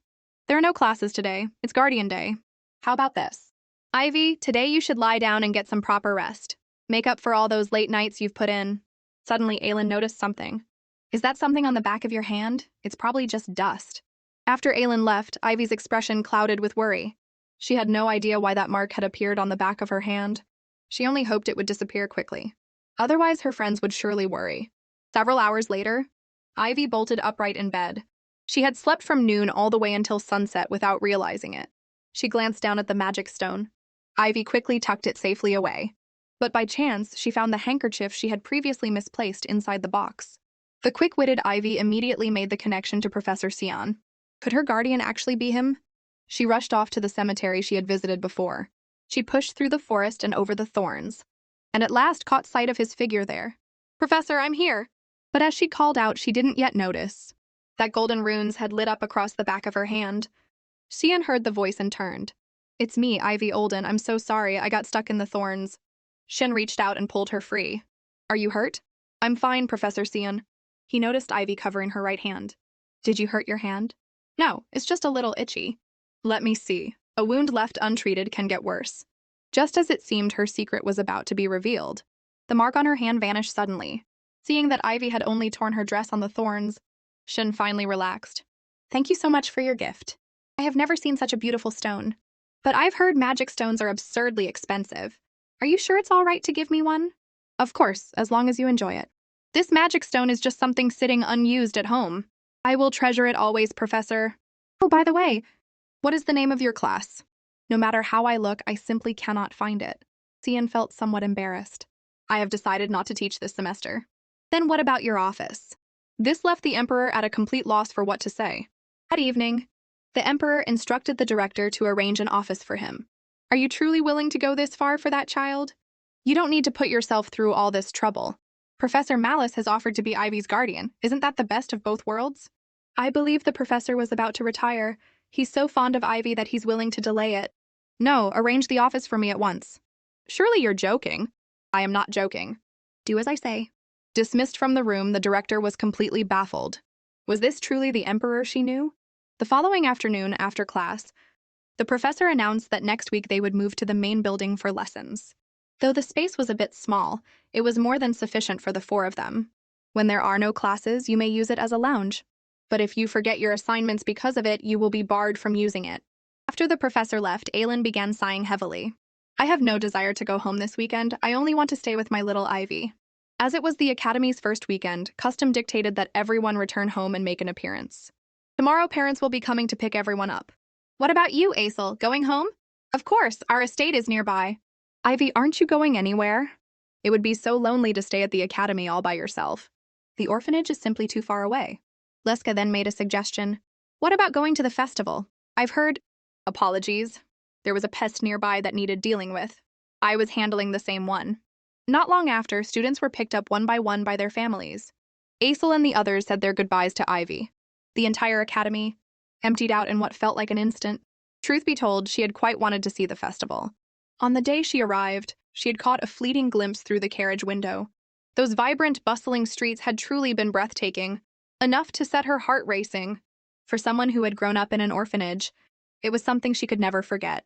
However, academy rules stated that students could not go out without a guardian present. Ivy had no choice but to make her way back. But when she opened a door, she found that Professor Cian had already been waiting there for some time. The Emperor, who had lost track of Ivy, had finally panicked. For the first time since the death of his wife and child, someone important had slipped away from his side once more. Without knowing quite when it had happened, the Emperor had come to genuinely care for this guileless child. Her endearing ways, her kind heart. If his own child had still been alive, perhaps she would have been the same. Little Ivy understood none of this. She only knew that Professor Cian was a truly good person. Under Cian's guidance, Ivy was shown around his office. The bookshelves, filled to bursting, left her wide-eyed with wonder. You must have read all of these books, Professor. Of course. Ivy's eyes lit up at the answer. Then if there's ever something I don't understand, may I come to you here? Of course. Come to me anytime. By all accounts, an emperor had no shortage of duties. But somehow, the moment he saw Ivy's face, he found himself wanting to say yes. Suddenly, a sound came from outside the window. Ivy turned to look. The street outside was alive with fireworks. Shin had been worried the noise might startle her, but found that Ivy was already utterly captivated by the brilliant display. Seeing this, he offered to take her out to see the festival. Oh, it's getting a bit late, so we probably shouldn't. Besides, I'm not that curious about it. Is that so? I was hoping to stroll through the festival with you. I suppose I'll have to go alone. No, truth is, I love festivals. And so, following Professor Cian, little Ivy finally got her wish and arrived at the festival. Everything around her drew her curiosity. But whenever Cian reached for his wallet, she would strongly discourage him. Or she would claim she didn't like something. This left Cian momentarily at a loss, until her eyes landed on a dart and balloon game. Shall we try? No, it's all right. But even as she said it, the longing in Ivy's eyes was practically spilling over. Even so, she refused to let him spend anything on her. But this time, Cian was not going to let her have her way. Let's play around. Really, Professor, it's fine. You've misunderstood. I'm doing this because I want to play. This left little Ivy thoroughly embarrassed. Good luck, Professor Cian. Shen gave a small smile. The dart he threw missed the target entirely. Seeing a chance wasted, Ivy quickly moved to correct Cian's aim. But the next dart very nearly buried itself in the shop owner's head. This is impossibly difficult. Perhaps a child would have better luck. Could you help me? Ivy took up the dart, rising to the occasion. With this last chance remaining, she was especially focused. Taking careful aim, she let it fly. To everyone's surprise, she won the prize doll with effortless ease. I did it. Professor, take this quick. Ivy, you were magnificent. I don't actually like this doll. If you gave it to me, I'd just throw it away. Ivy couldn't bring herself to believe that. Then let me hold on to it for now. Watching Ivy treasure it so dearly, all of Cian's earlier fumbling had been entirely worth it. While the two were talking, the street below suddenly surged with a crowd, for reasons unknown. Cian was jostled from every direction. When he turned back, Ivy had vanished without a trace. When Ivy finally made it out of the crowd, she too could find no sign of Professor Sion. No matter how she called out, it was no use. The director had once told her, if you get lost, stay put and wait. Not wanting to block passers-by, Ivy found a small alley to wait in. Although she trusted that the professor would come to find her, the noise and chaos of the crowd still frightened her. Just then, a figure appeared. She thought at first it might be Professor Sion, but it turned out to be a middle-aged man. Did you get separated from your parents? Looking at the man's face, Ivy hesitated and didn't dare answer right away. He glanced around in both directions, then spoke with a kind smile. I've been watching you stand here for quite a while. You must be lost. With that, he led Ivy out of the alley. Had our little Ivy walked into the hands of a dangerous stranger? At that same moment, Sion was searching frantically for Ivy. In his panic, he even mistook other people's children for her. Cold sweat soaked through his clothes. That long-absent feeling of despair came crashing back. Just like the day he had returned triumphant at the head of his army, only to receive the devastating news of his wife and daughter's deaths. Suffocating. This time he swore he would not let the same tragedy repeat itself. Just as he was about to shed his disguise and call upon the city guards, a man stepped forward with a clue. Are you looking for a girl with blonde hair? Where did you see her? Realizing he had lost his composure, Shin quickly steadied himself and offered an apology. You might want to check the lost and found station. But I've heard kidnappers have been active lately. You had better move quickly. Shin had no time to thank him. He took off at a full sprint. An old woman nearby was not pleased. Don't hold it against him. Anyone who's lost a child is frantic. But how did you know he was looking for a child? The desperation on his face made it plain as day. Besides, that lost girl looked so much like him. Fortunately, the man Ivy had encountered turned out to be a kind one. But this left her feeling deeply ashamed. She had, without realizing it, judged a person entirely by their appearance. Here at the Lost and Found, frantic parents kept pushing through the doors, watching children be collected one by one while Professor Sion was nowhere to be seen. The downhearted Ivy began to overthink. Perhaps it's too late. He may have already gone back. She knew the way to the academy well enough. Thinking this, Ivy rose to her feet. Not long after, Shen arrived, breathless. But there was no sign of Ivy. Are you here to pick up a child? Yes, her name is Ivy Olden. She was just taken away by someone. Those words sent Sion into a rage. Don't you verify identity before releasing a child? Who on earth took Ivy? But before he'd even finished, Ivy appeared in the doorway alongside the kind man from earlier. Ivy was utterly surprised. She hadn't truly expected Professor Sion to come and find her. Before she could react, Sion stepped forward and pulled her into his arms. Ivy opened her mouth to say something, but heard Sion's voice break with a tremor. I'm sorry I'm late. Just how fortunate was this Ivy to be cherished so deeply by an emperor?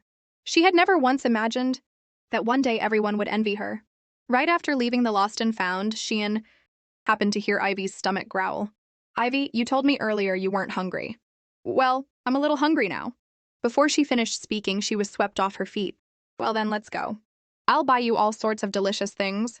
After the ordeal of losing and finding her again, Sion embraced what could only be called vindictive indulgence. This time, no matter how much Ivy protested, it made no difference. He only relented when her arms could no longer carry anything more. When would she ordinarily ever have the chance to eat like this? After sweeping every last dish clean, Sion brought her to the riverside. This was where the evening's final event would take place. Before Sion had even finished saying so, Ivy turned sharply. Countless paper lanterns were being released into the night sky. They lit up the dark heavens little by little. Each tiny flame carried a wish entrusted to it with great care. And one day, they would come to rest quietly in some place beyond sight. Looking at Ivy, who had peacefully fallen asleep in his arms, Shin decided it was time to bring the outing to a close. But an old woman suddenly called out to him. Your daughter must be exhausted. Yes, she is. The old woman adjusted her glasses. Has she not gotten one of those hairpins yet? The kind every child is wearing these days? It's the most fashionable accessory right now. Shall I help you pick one out? Sion was particularly taken with the idea. This blue one has been selling especially well lately, because the heroine of a popular fairy tale wears one just like it. Then the blue one. Just as the old woman thought she had made another sale, she heard Sion say, No need. But I've already wrapped them up. What I mean is that give me all of them. The next day, looking at the doll in her hands, Ivy finally remembered that she had fallen asleep at the festival. At that moment, a green gift box caught her eye. She opened it. Inside were 17 hairpins in different colors. Could all of these really be for me? Although, thinking about it, Professor Sion probably wouldn't wear hairpins, so they must be for me after all. A letter of thanks was, of course, in order. The voices outside the window drew Ivy's gaze. It turned out Aylin and the others had returned to school. Aylin was still squabbling with Luska, clearly irritated. Suddenly, Ivy appeared and threw herself into Aylin's arms. "I'm so glad to see you. But weren't you all supposed to come back tomorrow?" The three said in unison, "I thought we might be able to go to the festival together." "Why are you copying what I said?" I clearly spoke first. The familiar sound of their bickering was back. Meanwhile, in another part of the city, the knight stood at full alert. The commander examined a report with a grave expression. "I believe we have found him." At those words, the emperor entered from outside. At that moment, he was cold and severe. "Siren may still be in the area. Conduct a thorough search of this entire region. The moment he is found, execute him on the spot." The reason the emperor harbored such deep hatred for this Siren was that he had been responsible for the deaths of his wife and daughter. Long ago, before the War of Imperial Succession, he, as crown prince, had made clear his intention to abdicate. He chose to retire to Liliana's domain and live there. For a time, all was at peace. But Siren would not let things rest. "Being driven out to the countryside like this is all because you refuse to let me serve as your advisor. Do you understand now, Your Highness, Prince Cloise? If it were me, I have the confidence to make you into an emperor. You are not capable of it. It seems you have some misunderstanding about me. I never had any intention of becoming emperor, not even the slightest interest. If the ambitious Siren had been executed at that moment, perhaps all the tragedies that followed could have been avoided. Liliana and their child would not have had to die. But now it was far too late. On the way back, a subordinate presented him with a letter sent by the director. Upon hearing who it was from, the emperor snatched it at once. That adorable little chick. One look confirmed it was from Ivy. "Dear Professor Cian, I hope you are well. Thank you so very much for the hairpins. I have been happily agonizing over which one to wear every day. Also, there is something I'd like to ask of you. I have been encountering some difficulties in my studies lately. If it's not too much trouble, would it be all right to ask for Professor Cian's guidance?" At the end, she had drawn a small face by hand. The emperor, who had been downcast just moments before, was instantly revived. "I'm speeding up. Keep up with me." Ever since returning from the festival that time, every time Ivy came to find Professor Cian, he was never there. The director told her he had gone on a trip. So Ivy began using his office as her personal study space. As for why there were now so many dolls around, Ivy wasn't entirely sure. She only knew that every time she visited the professor's office, something new would have appeared. "It seems the professor, even while away, has been quietly looking out for me." But today, one gift box was different from the others. A key and lock hung together. It must be one of those secret lock boxes that had been in vogue lately. Ivy immediately knew what she wanted to put inside it. After classes ended for the day, and after the classroom had fully emptied, little Ivy finally moved to take out the gift box. But a voice suddenly rang out. "What are you doing here?" "Hello, Mrs. Rayla." "Skip the pleasantries, I asked what you were doing here." Seeing Ivy stammering and flustered, Israela smiled with sly delight. "Don't tell me what's in your bag is—" "Ivy, there you are. I found the book you've been looking for." Then he lowered his voice. "Don't worry, I've got you." "Miss Israela, please, do continue with whatever you were about to say."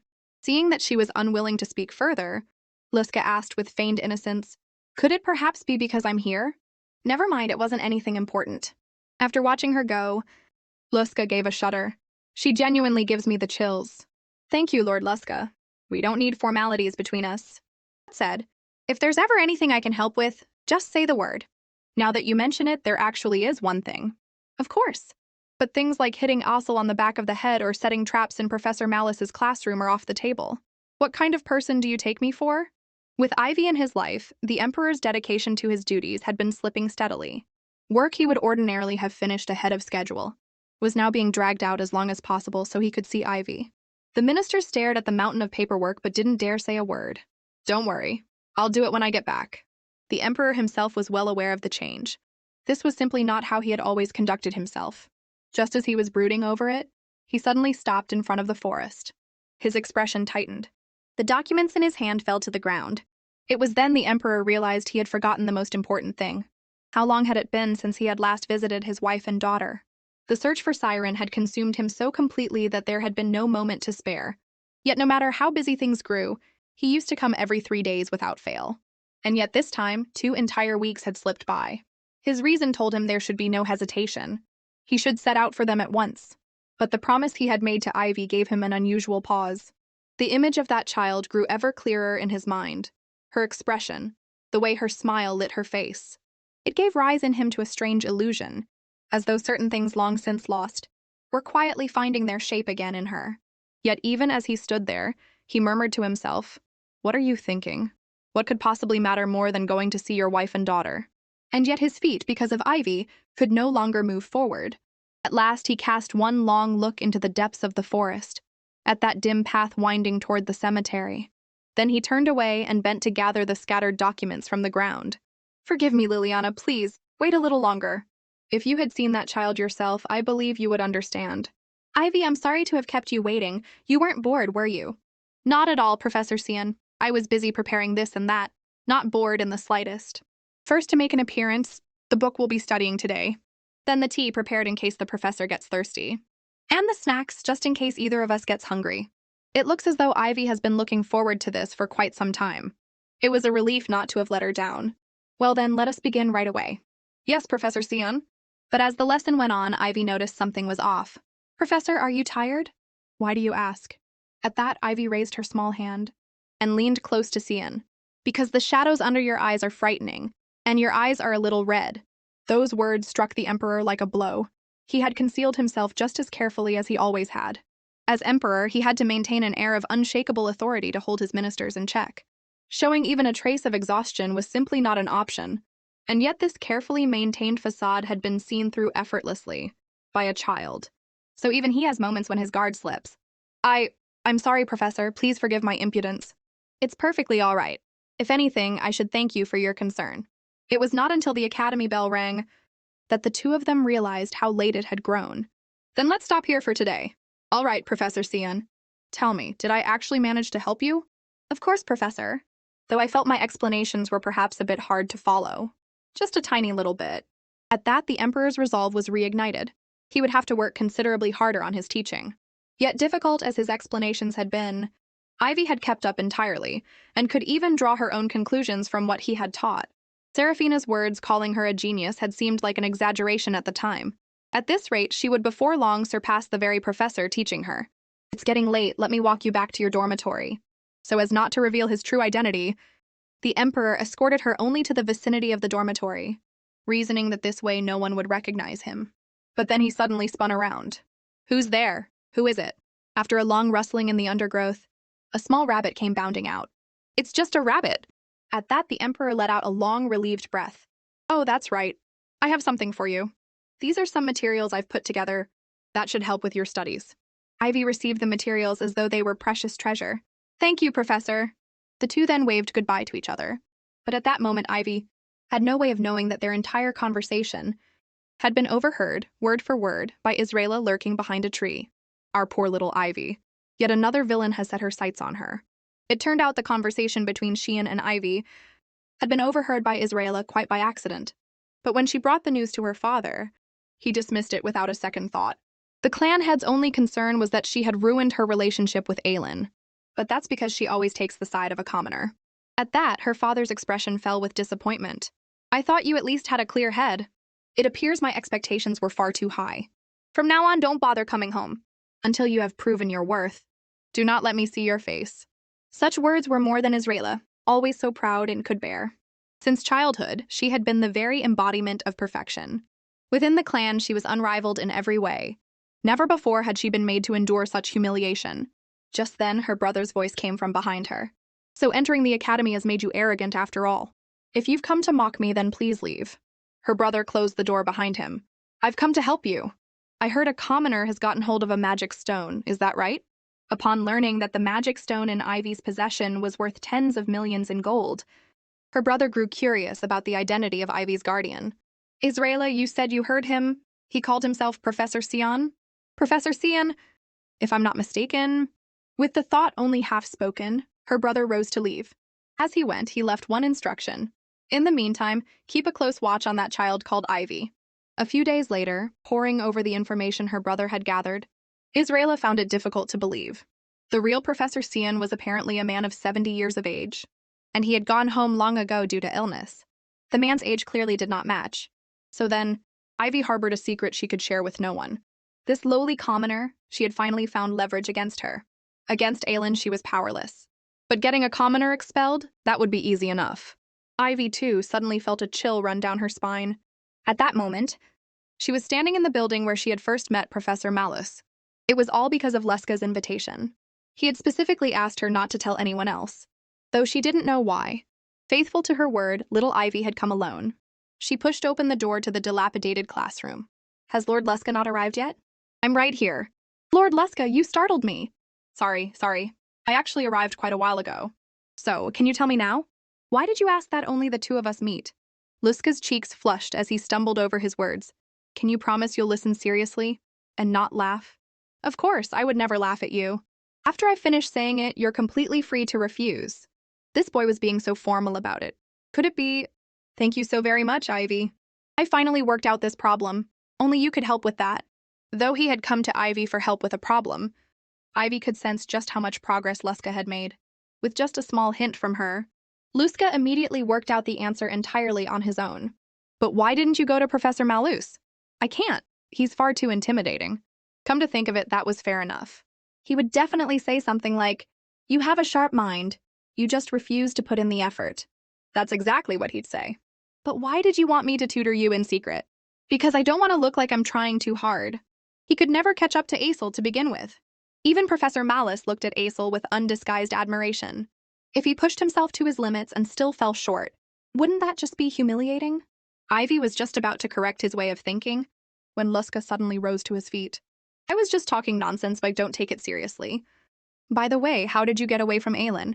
Doesn't she stick close to you constantly? Actually, Aelin has been so busy lately that she has no time to see me. Seeing how downcast Ivy looked, Leska came up with an idea. Come on, I'll take you to see something fun. Following Leska, Ivy arrived at a patch of forest. Just then, a light rain began to fall. It's just a passing shower, don't worry. But when they arrived at their destination, the rain there was even heavier. Seeing that Ivy behind him was about to be soaked through, Leska had no choice but to find her somewhere to shelter first. Looking at Ivy shivering in the cold, Leska's expression fell. He had ruined things again. He was always like this. Aesel would never make such a mistake. But just as he was sinking into self-reproach, Ivy beside him had vanished. He turned to look. She was already standing in a pond, shoes slipped off. I never imagined there would be a pond here. I used to play like this with my friends once upon a time. If it weren't for you, Leska, I would have nearly forgotten. Thank you, Leska. You really are a remarkable person. Seeing Ivy's joyful smile, he was caught off guard for a moment. In that instant, something welled up inside Leska, a warmth he could not quite put into words. The Ivy he saw every day. She was somehow this luminous, this clear. And the thoughts that had just been weighing upon him dissolved quietly in that single moment. It turned out he had been troubling himself over completely meaningless things all along. Thank you, Ivy. Lord Leska, I can't hear what you're saying. Leska kicked up a splash with his foot. How much longer are you going to keep calling me Lord? I'll keep splashing you until you call me by my name. Just at that moment, Carp leapt from the water. Sunlight shimmered across its scales, refracting into a sky swept clean and clear. Seeing this scene, the creator, Old Ye, quietly sent her blessings, wishing her dear readers a new year of abundance and every wish fulfilled. Was the Emperor's true identity finally about to be revealed? It turned out that while Ivy was browsing through a history book, she unexpectedly came across a portrait of Professor Sion, and the identity listed beside it was none other than the reigning Emperor. Yet Ivy quickly sensed something was off. The Emperor in the book and the professor she knew seemed like two entirely different people. The man in the portrait wore magnificent robes, yet his gaze was as cold and still as a dead pool. How could that possibly be the gentle Professor Sion? And besides, even the director had confirmed the professor's identity. How could such a kind director ever bring herself to lie? As for the Emperor, who toiled from dawn to dusk, it was even less conceivable that he would notice an ordinary student like her. And just like that, Ivy completed an entire chain of self-persuasion. After leaving the library, Ivy happened to notice that the light in Professor Sion's office was still on. With the portrait from the book still fresh in her mind, Ivy set off without a moment's pause to tell Professor Sion. Meanwhile, in the dining hall, a thick stack of study materials sat on the table before Aelin. You might think she was diligently reviewing. In reality, her mind was entirely occupied with thoughts of dear little Ivy. But with the final examinations drawing near, if her scores fell short of the mark, she would be reassigned to a different class. To concentrate, she had no choice but to deliberately avoid Ivy, because the moment that child was around, she would always want to chat and play. All of this was entirely the fault of being so utterly adorable. And her flustered state, happened to be spotted by Aesel, who was passing by. "How long have you been watching me?" "Since you started slapping yourself in the face." When the two met, the tension between them was as thick as ever. What irritated Aelin even more was his air of effortless superiority. Aesel genuinely could not understand why she was studying so desperately. "Just take the exam. You'll come first anyway." But this scene of the two of them on the verge of blows, in the imagination of those around them, became an entirely different picture altogether. Just then, a commotion suddenly broke out among the crowd outside the window. It seemed something significant had happened. Luska came rushing in, breathless and panicked. "Why are the two of you still here?" Aesel tried to step forward and ask what had happened, but was pushed aside by Luska. "Don't you know? Something has happened to Ivy." It turned out that just a short while ago, Ivy had hurried to the office. But waiting for her there was Israela. She was holding Ivy's gift box and smiling without a trace of restraint. "So now I understand why you've been coming here so often lately. It seems there's something you've been trying to hide." Beyond that, the room was also filled with fashionable dolls and trinkets. "You commoner, you've been stealing quite a few things. Didn't you also recently have someone steal the answers to the examination?" These fabricated accusations. Ivy didn't even know where to begin in defending herself. Israela cradled the box. "Could you open it and let me see?" Seeing Ivy hesitate, Israela grew even more convinced of her suspicion. When it seemed she was about to force it open by brute force, little Ivy snatched the box back. "This alone, I cannot give you." But in the struggle for the box, Ivy accidentally knocked into her, which completely enraged Israela. At that same moment, the Emperor, standing in the cemetery, was wrestling with complicated feelings. His attention lately had genuinely disrupted the life Ivy had been living. If things continued this way, Ivy would inevitably be drawn into the vortex of power. He could not, simply out of longing for his wife and daughter, irresponsibly pour all his emotions onto Ivy. The Emperor cast one last long look at the gravestone. Perhaps it was truly time to let go. Walking out of the cemetery, he noticed the light in his office was still on. Ivy must be studying inside. So the Emperor decided to see her one final time. That sensible child. If he simply disappeared without a word, she would surely be heartbroken. But when he arrived at his office, the doorway was crowded with students. Inside, Aelin was shouting furiously at Israela. Luska was desperately trying to stop the confrontation. At first, he took it for an ordinary quarrel between students. Then his gaze fell on something lying on the floor. That ribbon, it was the gift he had given Ivy. And beside it lay a pool of blood, stark and striking. In an instant, the emotion that had lain dormant in his chest for years was completely ignited. That fury, nearly as fierce as the day he had lost his wife and daughter. To see the child he cherished beaten and covered in wounds. Even the always gentle Emperor finally lost himself to rage. Since the day his wife and daughter died, he had never opened his heart to anyone. Only sensible little Ivy had allowed him to recapture even a sliver of what home had once felt like. And now even that small light had been... 10 minutes earlier, Aelin had been the first to arrive at the scene. To see Ivy, her closest companion, beaten until she was barely recognizable, was something no one could easily accept.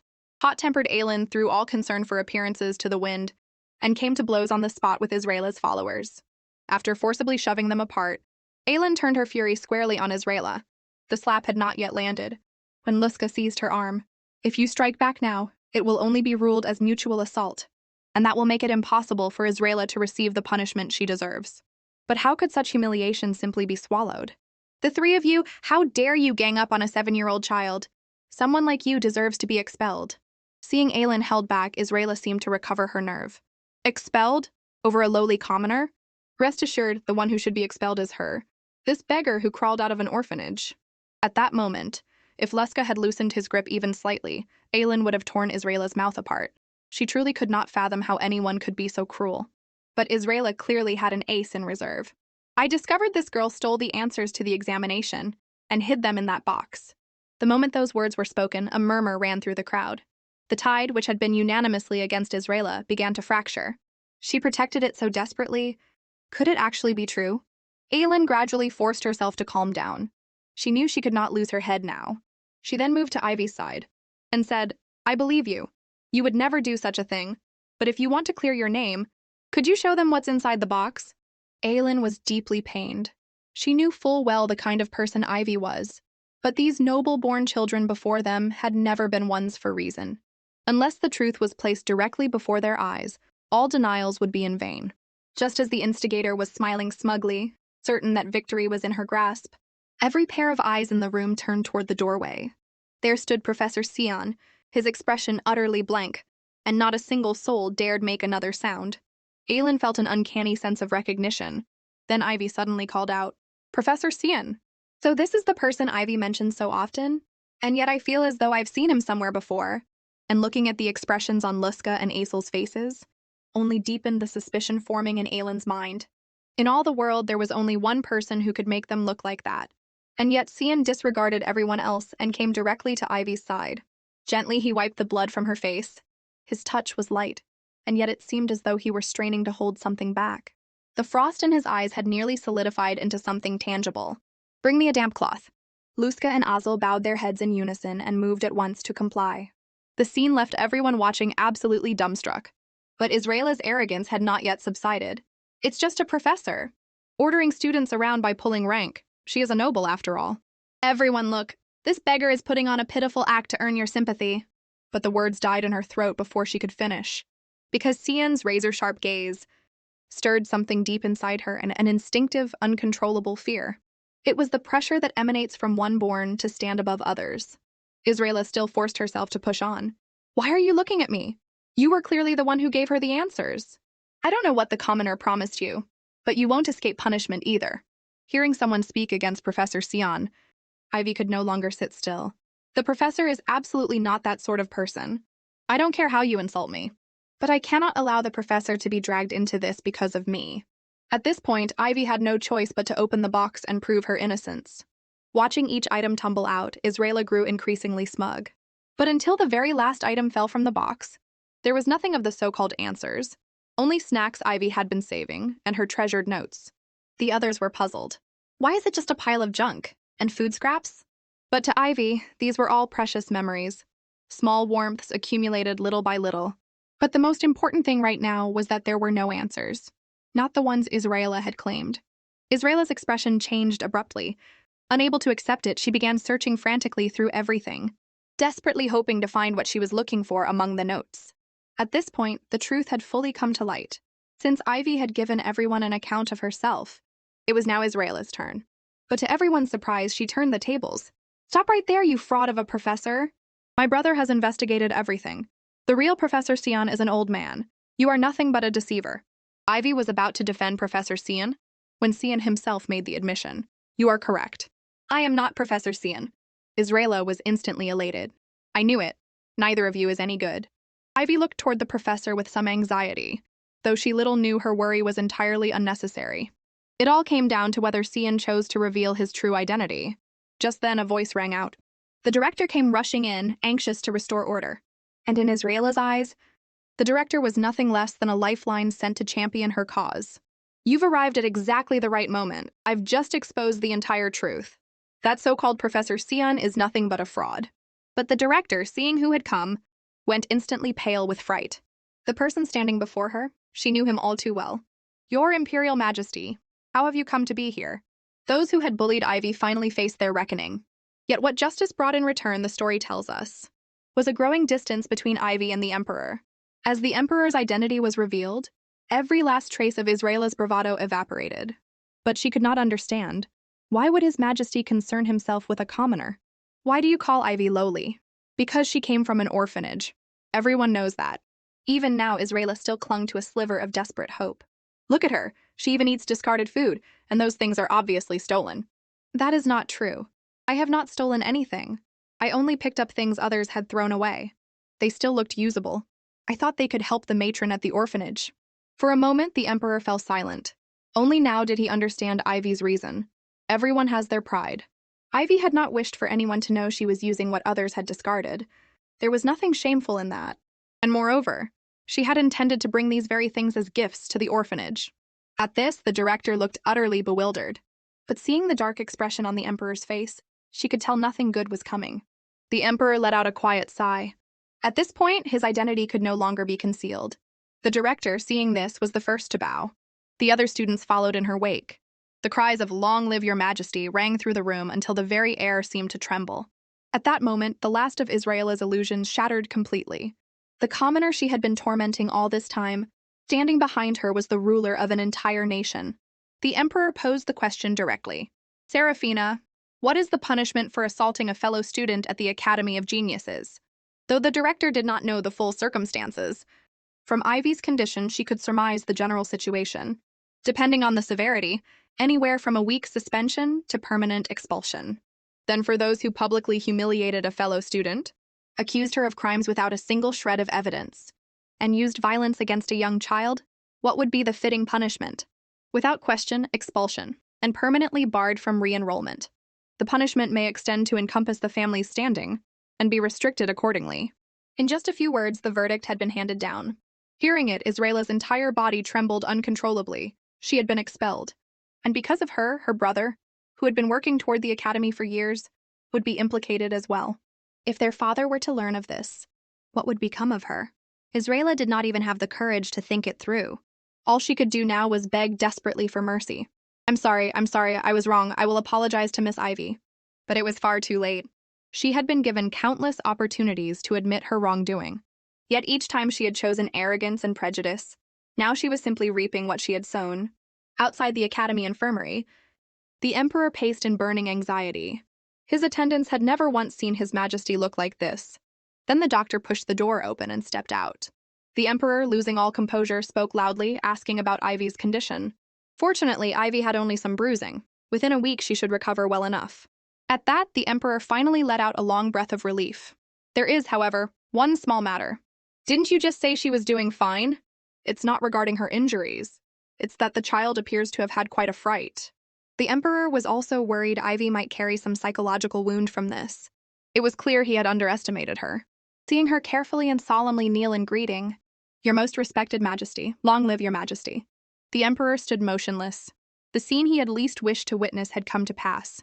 Ivy and the emperor had at last come face to face with the truth. But the revelation of who he truly was had given little Ivy quite a shock. Who could have imagined that the gentle professor of everyday life was in fact the sovereign of an entire nation? In all the stories she had heard, he was said to be utterly cold and merciless. Wasn't this terrible luck? Thinking this, Ivy bowed her head heavily again. Who told you to do that? I'm sorry. I haven't yet learned how to properly show you respect. But the emperor reached out and lifted her up, then gently set her back on the bed. What I mean is, you needn't trouble yourself with such tedious formalities. Faced with the emperor's concern, Ivy was overwhelmed and flustered. So you truly are the emperor? The emperor gave a quiet laugh. That is correct. I am indeed the emperor of this empire, Cloise Akian Hakimi. Good heavens, you are truly the emperor of the Hakimi Empire. Thinking back on all the impolite things she had done before, not only had she asked His Majesty to attend a ceremony with her, she had even fallen asleep in his arms. Ivy trembled from head to toe in fright. The books say, showing disrespect to the emperor is a capital offense. Cloise at that moment changed the subject. Why not apply for supplies from the school? By rights, they should give you enough pencils and notebooks. Because the school rules are clear on this. Academy supplies should not be used for personal gain, nor taken outside the school. And since Ivy wanted to bring them to friends at the orphanage, doing so would clearly violate the rules. At that, Cloise bowed his head. Just as Ivy had said, those rules had been established to prevent waste. And yet almost no one took them seriously. Yet Ivy had not only taken them to heart, she had even set aside her pride and gathered what others had discarded, all in order to abide by them. A rule that no one else cared about. The emperor could not even say with certainty that Assel and Luska would follow it. Yet Ivy upheld it without exception. This was precisely the quality he valued above all else. If not for the ministers to consider, the emperor would certainly have nominated Ivy as a candidate. Yet while the emperor was lost in thought, Ivy was breaking into a cold sweat, convinced she had said something wrong. From now on, just call me Professor as before. Let us continue relating to each other just as we have been. And if the name Sion feels strange to you now, you may call me Cloise directly. Know that since the emperor's coronation, no one has ever addressed him by his given name. But those granted special honor may be bestowed this privilege by the emperor himself.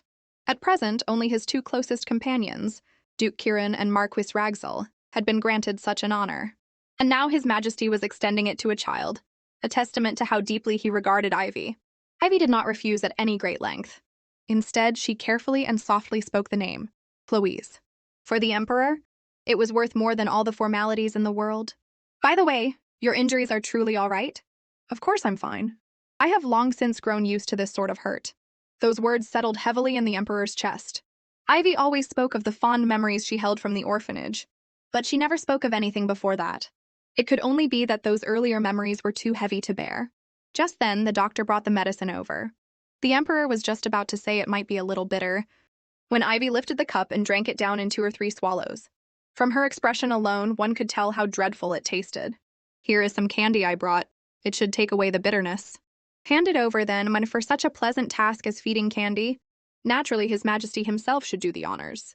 Watching Chloe and Ivy together, so perfectly at ease, the doctor was once again dumbstruck. How many years had it been since the Emperor had last smiled? Just a few months ago, His Majesty had still worn that look of unceasing worry. And now he seemed like an entirely different person. It seemed all of this could be credited to this one child. An attendant came to remind them the academy curfew was drawing near, and Ivy needed to return. Though Chloe wished to escort her himself, with his identity now exposed, he could not move freely for the time being.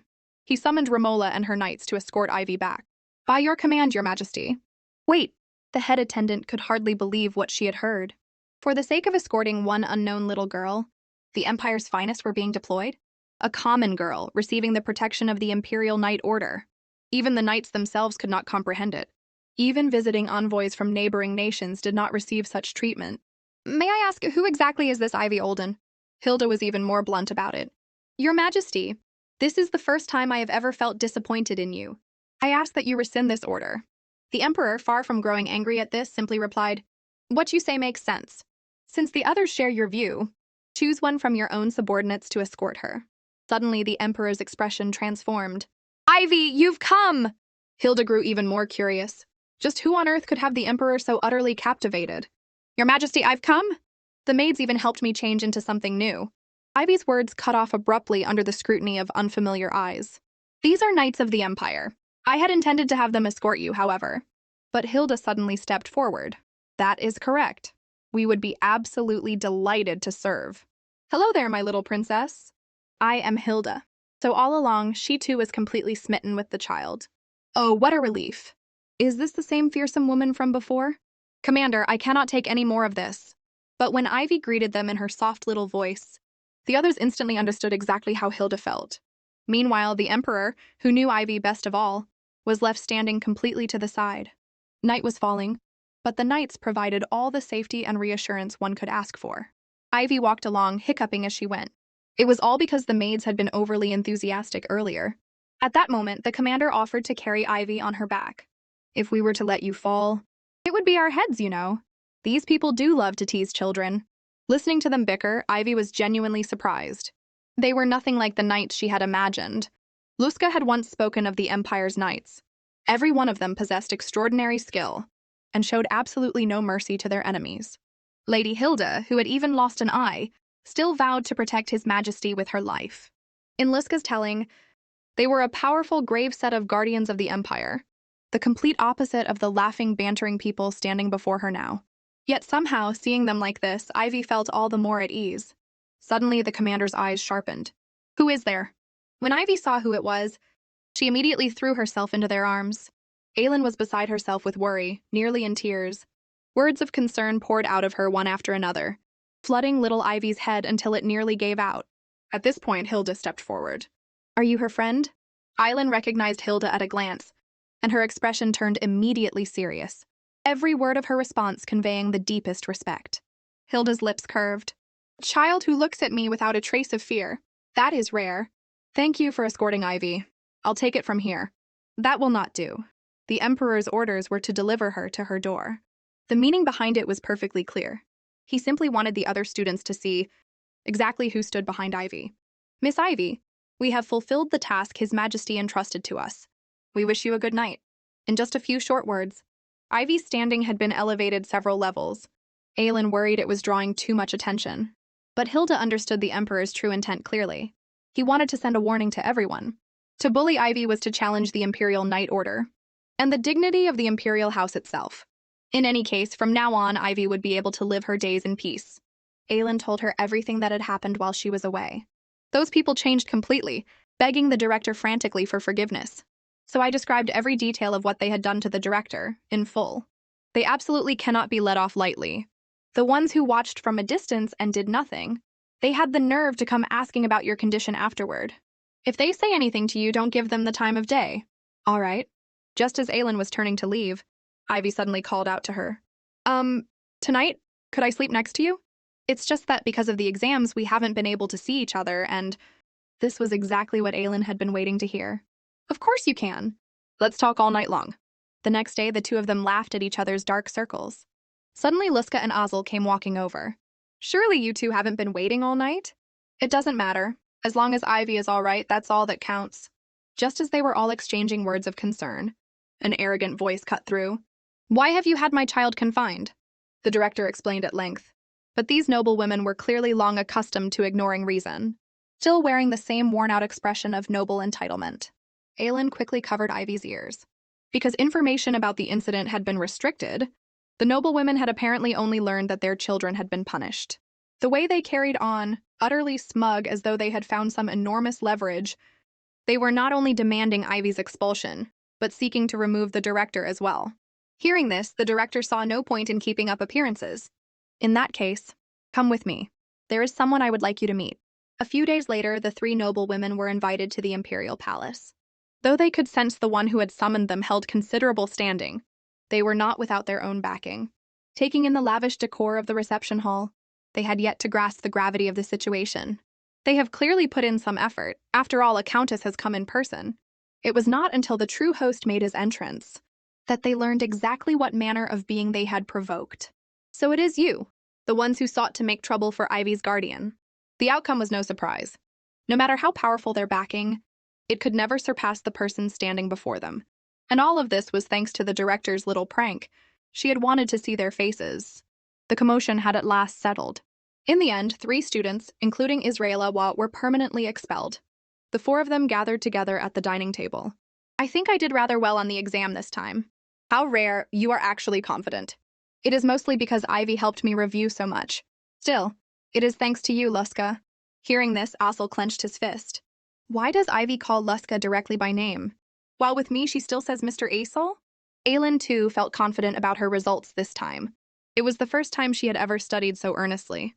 By the way, who was it that got completely stumped by the professor's question earlier? You really dare bring that up? You took forever on it and won't let anyone say a word? This long-missed sound of bickering returned, uninvited. Still, life had at last returned to its proper course. Well now, in order to lure Ivy home for the holiday, the 3 of them took turns hatching schemes, leaving our little Ivy bewildered time and again. When the final exam results were announced, Asel came in first, with little drama. As for Ivy, finishing in second place left her perfectly content. Aelin, placing 6th, had at last done justice to her efforts. Luska, by contrast, finished in 35th place. Aelin, who had just been mocked, now turned the tables on him. 1 place lower and you would be reshuffled into another class. But then, good heavens, this is the first time I have ever gotten results this good. I must send this home for my father to see. The family has finally produced a genius. Of course, Ivy, who had tutored him, deserved great credit. As a thank you, may I invite you to come stay at my home for the holiday? Our state has an enormous pasture with all sorts of animals. Ivy's eyes lit up at this. She naturally wanted to visit the matron and her old friends, but asking the busy matron to come pick her up, and paying the expensive fare to get there, sensible Ivy simply could not bring herself to say yes. But then Aelin suddenly stepped in and turned down the invitation on Ivy's behalf. This is Ivy's first time visiting a friend's home. She should naturally come to mine. I have even prepared a room for her already. Then can I come to your house to play as well? While the two of them argued on, Asel leaned in and whispered to Ivy. That book you mentioned last time. I have the complete series at home, and a shipment of rare foreign language volumes is arriving soon as well. The complete series? Seeing Ivy's enchanted expression, the two of them knew the winner had been decided. Asel, you cheat! Listening to the 3 of them bicker, and realizing it was all because each wanted to invite her, Ivy made up her mind to disappoint no one. I will visit all of your homes. Soon after, the 4 of them parted ways. Ivy decided to go and share her results with Professor Malus, and with His Majesty. But just then, several classmates came walking up, greeting her in the friendliest of manners. Their warm demeanor left Ivy feeling momentarily disoriented. Ivy, who had always been met with cold indifference at school, found herself suddenly surrounded by so many newfound friends. Ivy had no particular desire to engage with them, but those who came rushing toward her left her no room to decline. Every face broke into a beaming smile at the sight of her, each manner humbler than the last. Some had even spoken harshly to her before. So these people can be this friendly after all. But these false faces brought Ivy nothing but dread. Just then, two teachers came walking over and interrupted the crowd. She had thought they might have come to help Ivy get away. But it turned out what they had to say was no different from the students.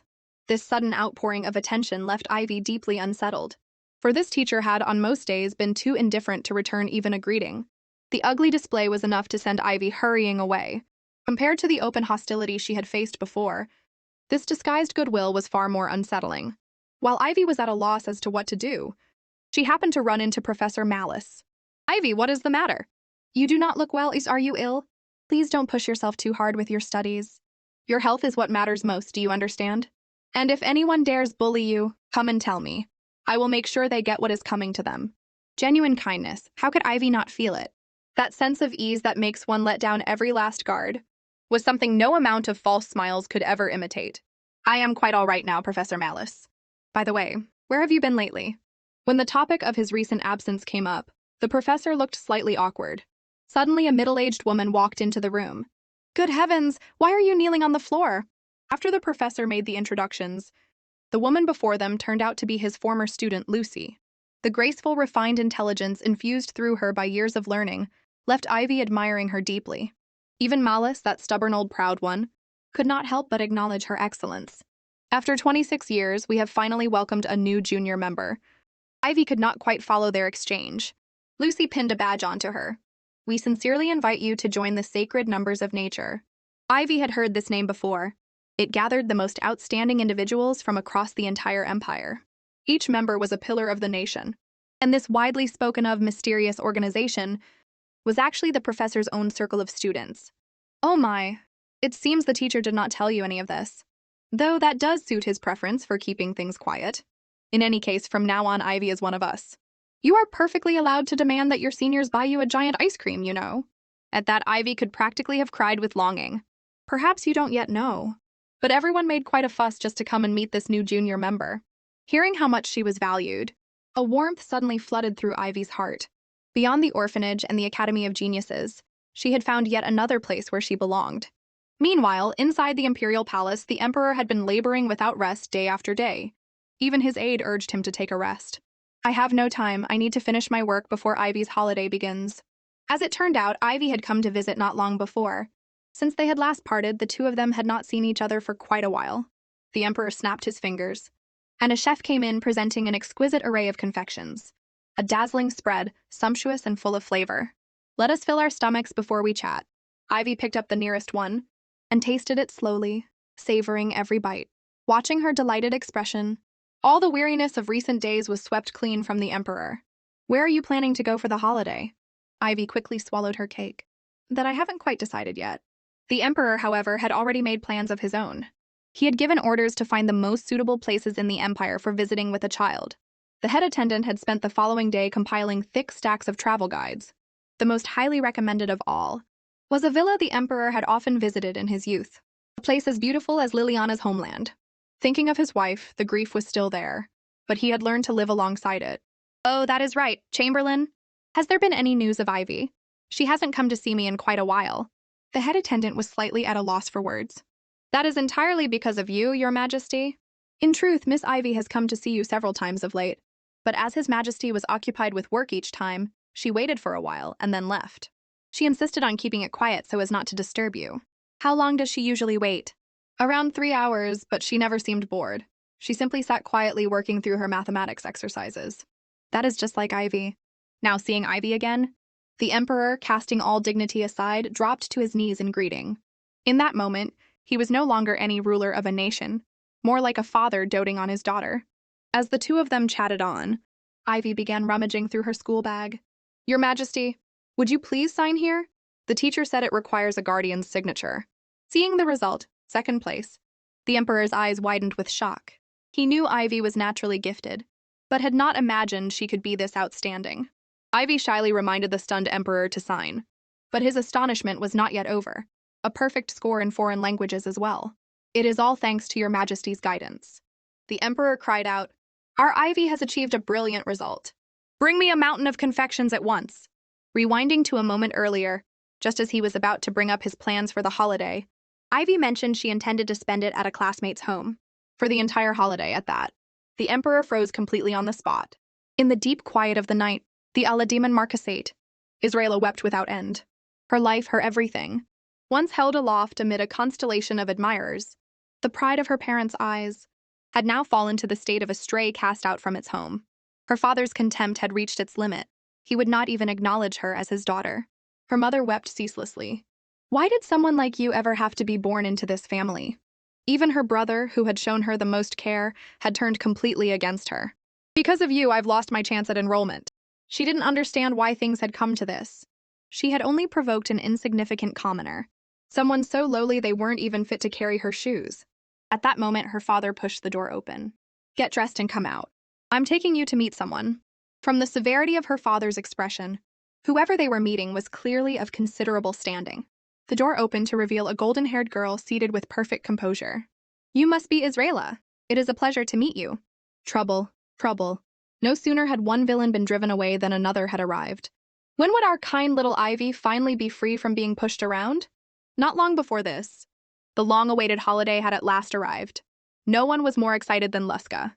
He knelt dramatically at his desk, begging to be delivered from the misery of school.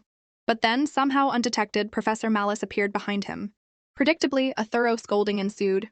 Everyone worked very hard this semester, and I want to thank you for helping me rediscover the passion I once had. While Malice spoke from the heart, Luska had his eyes fixed firmly on the window. Professor, please wrap up. Students have already started heading home. I am assigning you a very considerable pile of work. Good lord, the math monster. The kind that doubles if you don't finish. Why is it always me? After school, I'm taking Ivy with me first. At that, the two of them lit up with joy. As it turned out, who got to take Ivy home first had been decided by a draw among the three. Aelin had drawn a full 2 weeks.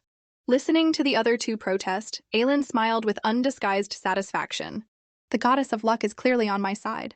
Just as Aelin was describing the plan, Ivy was drawn to a hot air balloon visible outside the window. Apparently it floats by means of a heated magic stone. Ivy, would you like to try riding one?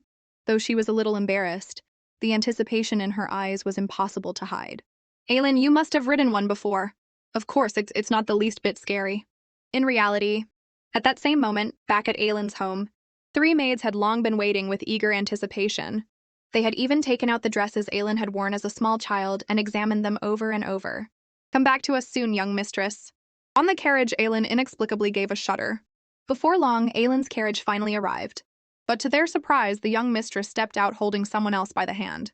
The other girl's charming appearance, even dressed plainly, was not in the least inferior to the young mistress herself. Could all of you please contain yourselves? Hello everyone, my name is Ivy Olden.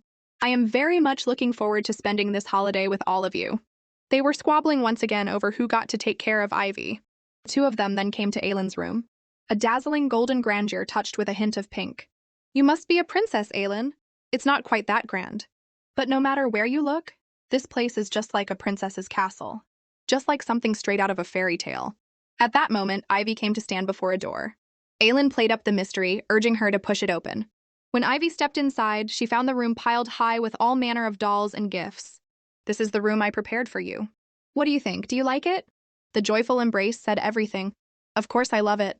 Let those 2 try to top this. While Ivy was admiring the gifts, Aelin quietly slipped over to measure Ivy's clothing size. It's nothing. Let's hurry and go eat. The reason Aelin was being so secretive was that she had once proposed buying Ivy a new outfit. But in response to Aelin's kind gesture, Ivy had turned it down outright. She didn't want to simply receive gifts from others. She feared it might become something she took for granted. She valued the friendship itself far more. And even though she had been turned down, Aelin's heart was full of warmth. That said, she simply couldn't feel at ease without buying Ivy something to wear. She called Ivy into her room and said, "Come with me tomorrow to a boutique. I've suddenly had the urge to buy something there for myself. Of course, I'm just going for myself. But I happen to hear they're running a buy one, get one promotion. Good heavens, then what are we waiting for?" And so Aelin had managed to slip through the loophole. Taking in the lavish decor, Ivy felt inexplicably nervous. I've never been to such a high-end shop before. Once I put an accessory on you, the nerves will disappear. Walking inside, the staff were already well acquainted with Aelin. The proprietress herself came out to receive them in person. But when she noticed the blue brooch on the girl accompanying Aelin, the proprietress bowed deeply at once. This left little Ivy flustered and overwhelmed. Aelin then brought up the buy one get one promotion, looking slightly awkward. The proprietress looked thoroughly puzzled. But seeing Aelin's knowing expression, the proprietress caught on instantly. Of course, I had nearly forgotten about it myself. Only simple-hearted little Ivy remained completely oblivious. While Aelin was selecting a dress, Ivy wandered about the shop. She then came face to face with an unexpected and unwelcome visitor. "What are you doing here? This must be Aelin's doing." Suddenly, the girl standing beside Israela stepped forward. Ivy stared with wide eyes at this girl who looked exactly like her. The girl slowly extended her hand. Ivy thought it was a polite greeting, only for it to yank her hair with force. "What is your name? Why do you look the same as me?" Seeing Ivy being treated this way, the one who was most alarmed turned out to be Israela. Because if Ivy was here, Aelin couldn't be far behind. And she certainly didn't want to face her father's punishment again. And so she, who despised Ivy, stepped forward on her own to defuse the situation. Yet Ivy's disheveled hair had not escaped the shop assistant's sharp eye. On the carriage, Israela let out a long, relieved breath. "Actually, she is the lowly creature I told you about. The one called Ivy who has won the Emperor's favor." Eve listened and was silent for a moment. Then, to Israela's shock, tears began to flow from the corners of her eyes, unstoppable. "That child, she is truly pitiable." As she spoke, she removed her glove to reveal a mark on the back of her hand. "When I return to my father's side, she will be cast aside. She will surely come to hate me, won't she?"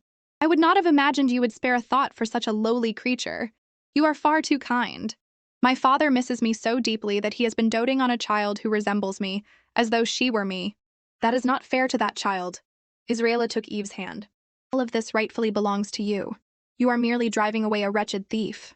At the autumn banquet, that is when you and your father will be reunited."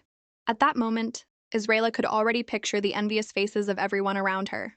That student expelled from the academy, standing at a princess's side, untouchable by those who once looked down on her, especially those two. Just imagining their expressions was enough to send her into a near frenzy of excitement. When the true white swan returned, the impostor wrapped in borrowed feathers was destined to be ruthlessly exposed. Inside the imperial palace, the emperor, blueprints in hand, was directing his men to remove boulders taller than a man from in front of him. The weeds need to be pulled out completely as well. Who could have imagined the Empire's finest would be put to work doing this? Unsurprisingly, all of it was because of Ivy. Inside the clothing boutique, Aelin handed the proprietress a pattern she had drawn herself. "It seems you value that friend very deeply." "That is right. Ivy is my closest friend." The proprietress took the pattern and, drawing on her years of expertise, made swift adjustments. The final result left even Aelin astonished. But of course, a friend of Aelin's cannot be treated with anything less than the best. Just then, a shop assistant came over and recounted what had just transpired to Aelin. Aelin's fury ignited in an instant. "Whoever bullied Ivy, show yourself right now." Was Ivy hurt? Just as Aelin was about to charge out after them, Ivy quickly held her back. "Even though you worry for my sake, I don't want to keep dragging you into trouble because of me." Hearing this, Aelin calmed down somewhat. They had worked so hard to get through all the hardships of the semester. They could not let such unpleasant things darken their mood any further. That Aelin's fury melted into a warm smile. "Can you do me a favor?" Moments later, Ivy's eyes were shining bright. "You look stunning, Aelin, like the luminous moon shining in the deep of night." Ivy began selecting a matching bag for her. The dark feelings from moments before seemed to dissolve entirely. Ivy was the one who had been wronged, and yet she was the one looking after Aelin's feelings.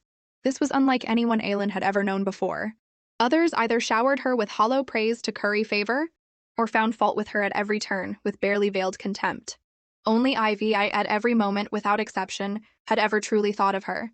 So this was what a true friend really meant. Meanwhile, Leska was training under the blazing sun back home, when a letter from Aelin arrived. After reading its contents, he wasted not a single moment and went straight to find his father. At that moment, the head of the household was tending to his prized horse. His son came rushing toward him, eyes gleaming with excitement. "Father, could you lend me Alyssa for a little while?" When faced with his beloved son, lending his horse should naturally be out of the question. Little Ivy was simply far too much in demand. Having the various parties compete over her was already something, but now even the Emperor himself was getting involved. What should have been 2 full weeks of sweet companionship between Aelin and Ivy had been cut to 1, seized by the Emperor. And so a world in which only Aelin was left hurting came to pass.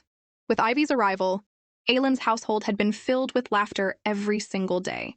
By comparison, the Ossel household seemed remarkably quiet and subdued. This left the maids there deeply envious. They said they had tried many times to get young Master Assel to play with them, but every attempt had been turned down without exception. Aside from reading, Assel seemed to have no interest in anything whatsoever. Was this truly a child who was only a few years old? He is even more mature than any of us grown adults. I share that very same worry, you know. The maid startled at those words. The speaker was none other than Asel's own mother, Sylvia. Her expression carried a trace of melancholy. I have nearly forgotten the last time that child ever asked anything of me. She only remembered that when she had once tried to feed him, he had firmly refused, and in his small childish voice had solemnly declared that he was grown now and needed to learn to be independent. There was truly no need to grow up quite so fast. From that day on, the child had never leaned on her again. Being so well behaved was admirable, she supposed, but somehow she could not bring herself to feel glad about it. The maids who attended the young master had all but become decorative fixtures. If only they could see the young master act soft and coy just one more time, they would willingly do anything asked of them. Just as Sylvia was lost in these fond daydreams, Asel came rushing downstairs in a breathless hurry, a letter clutched in his hand. Sylvia had rarely seen her son look so urgent and flustered. Her sharp eyes quickly noticed that the letter he held bore the seal of Aelin's household. Mother, that is, could you possibly help me with something? All three of them stood there dumbstruck. Was this truly the Asel they knew? Good heavens, their wish had been granted. The soft, endearing, clingy young master had returned, if only for a fleeting moment. Of course, and as always, it was all because of Ivy. Not long before, Aelin had taken Ivy out for a day of fun, and thanks to the boutique's buy-one-get-one promotion, Ivy had come away with a gown for the autumn banquet. She had thanked Aelin again and again with heartfelt gratitude. It seemed the little ruse had been utterly seamless, though in truth, Aelin had already prepared a separate gown for Ivy for the autumn banquet. Soon the desserts were brought out, and the sight left Ivy absolutely radiant with delight. But after all this time together, it seemed Ivy's one true passion was simply food. Aelin took the opportunity to ask about other interests. Does spending time with Luska and Lord Asel count? Not quite that kind of thing. Ivy thought for a brief moment. Then I suppose it would be cleaning. I clean after looking after the children at the orphanage, though I suppose that is more of a chore than a hobby. And yet Ivy found genuine joy in it. This only strengthened Aelin's resolve. No matter what, she would help Ivy discover a true passion of her own. To that end, she sent letters to the other two, to borrow the Akalteke from Luska's household, and to arrange a visit to Asel's mother's music room. Once Aelin had arranged everything, that very evening she received a letter from the imperial household. By rights, she had no particular connection to the imperial family. Dear Aelin, I have learned that you and Ivy intend to spend 2 weeks of the holiday together. I therefore formally request that you transfer one of those weeks to Ivy's guardian. I trust you will understand. Is this a joke? This was nothing short of open theft. Aelin was so furious she tore the imperial letter to pieces. Several days later, Aelin's time with Ivy came to an end. But the moment midnight struck, Asel had already arrived at the estate in a carriage. It has been a while.